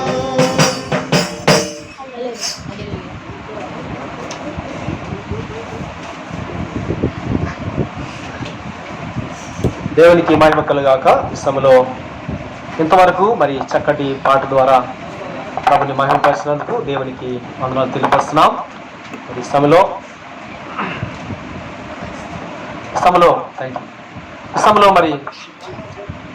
ప్రభుని మహిమపరుస్తూ, ప్రభుని గణపరుస్తూ, ప్రభుని కొనియాడదాం.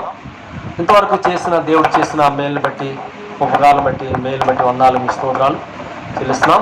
ఇంతవరకు చక్కటి పాట ద్వారా ప్రభుని గణపరిచాం.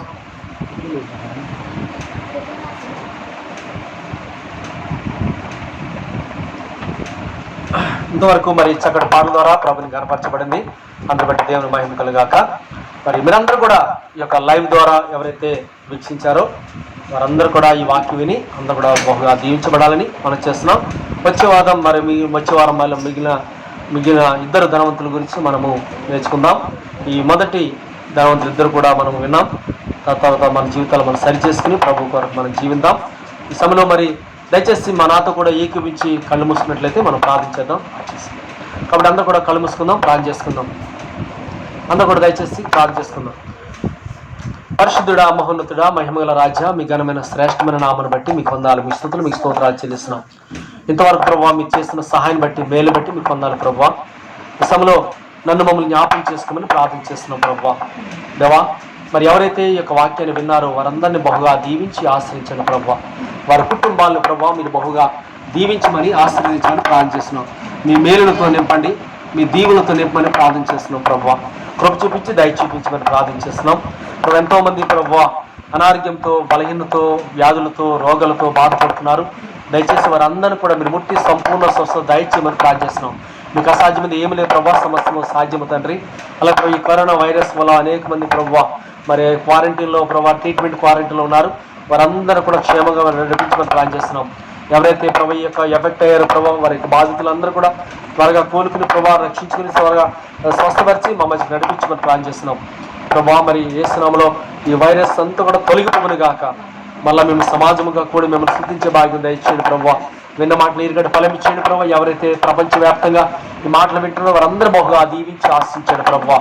వారి యొక్క ఉద్యోగాలను, వారి పనులను దీవించండి. చాలా మంది ఇతర దేశాలు అనేక విధాలుగా ఇరుకుని పోయే ప్రభావ. చాలా మంది ఇబ్బంది పడుతున్నారు, ఆహారం లేక ప్రభావ ఇబ్బంది పడుతున్న వారికి సమృద్ధిగా ఆహారం దయచేసి ప్లాన్ చేస్తున్నాం. లేక ప్రభావ సంఘ బిడ్డలను, విశ్వాసులను, దేవుని నమ్మని వీళ్ళందరూ జ్ఞాపకం చేసుకుని ప్రభు ప్రతి ఒక్కరు మీ చేతులు జ్ఞాపకం పేరు చెప్పిన మీరు బహుగా దీవించండి ప్రభావ. ఈ లైవ్ కార్యక్రమం ద్వారా అనేక మంది వీక్షించారు, వారందరూ బహుగా దీవించి మహిమపొందమని మీరు చేసిన ఉపకారం బట్టి, మేలు బట్టి మీ కొందాలు, మీ స్తోత్రాలు చెల్లించుకుంటూ మీ కృపలు అసలు అప్పగించుకుంటూ సదాకాలం మరలా మీ చిత్తమైతే మేమందరము ప్రభు వచ్చే వారం వరకు సజీలుగా వచ్చి మిమ్మల్ని స్థుతించే దయచేసి మహిమపొందమని మీ చిత్రంగా అప్పగించుకుంటూ ఇంతవరకు మీరు చేసిన సహాయం బట్టి, మేలు బట్టి మీ కొందాలు, మీ స్తోత్రాలు చెల్లించుకుంటూ మమ్మల్ని మేము తగ్గించుకుంటూ నామని హెచ్చిస్తూ మహిమా ఘనత ప్రభావాలు మీరు ఆరోపించుకోమని యేసు ఉన్నత నామములో ప్రార్థించుకుంటున్నాం తండ్రి. మన తండ్రి దేవుని ప్రేమయు, కుమారుడైన యేసుక్రీస్తు వర్గముయు, పరిశుద్ధాత్మక అన్యోన్య సహవాసము ఈరోజు మీ సన్నిధికి వచ్చి మీ వాక్యం విన్న ప్రతి బిడ్డకు చేరువచ్చిన మా అందరికీ ఇప్పుడు ఎల్లప్పుడు సదాకాలము తోడేయండి, నడిపించి ఆశ్రయించి బలపరచును గాక. ఆశీర్వాదంబుల్ మా మీద వర్షింప చేయుమిషా, ఆశతో నమ్మియున్నాము నీ సత్య వాగ్దాతము.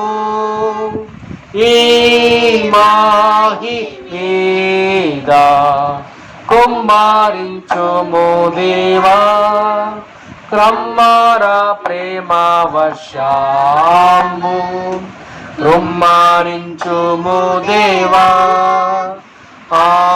ఆమేన్. Thank you. మీ అందరికీ వందనాలు తెలియపరుస్తున్నాం. దేవుడు మిమ్మల్ని అందరినీ కూడా బహుగా దీవించి ఆశీర్వదించును గాక. ఆమేన్.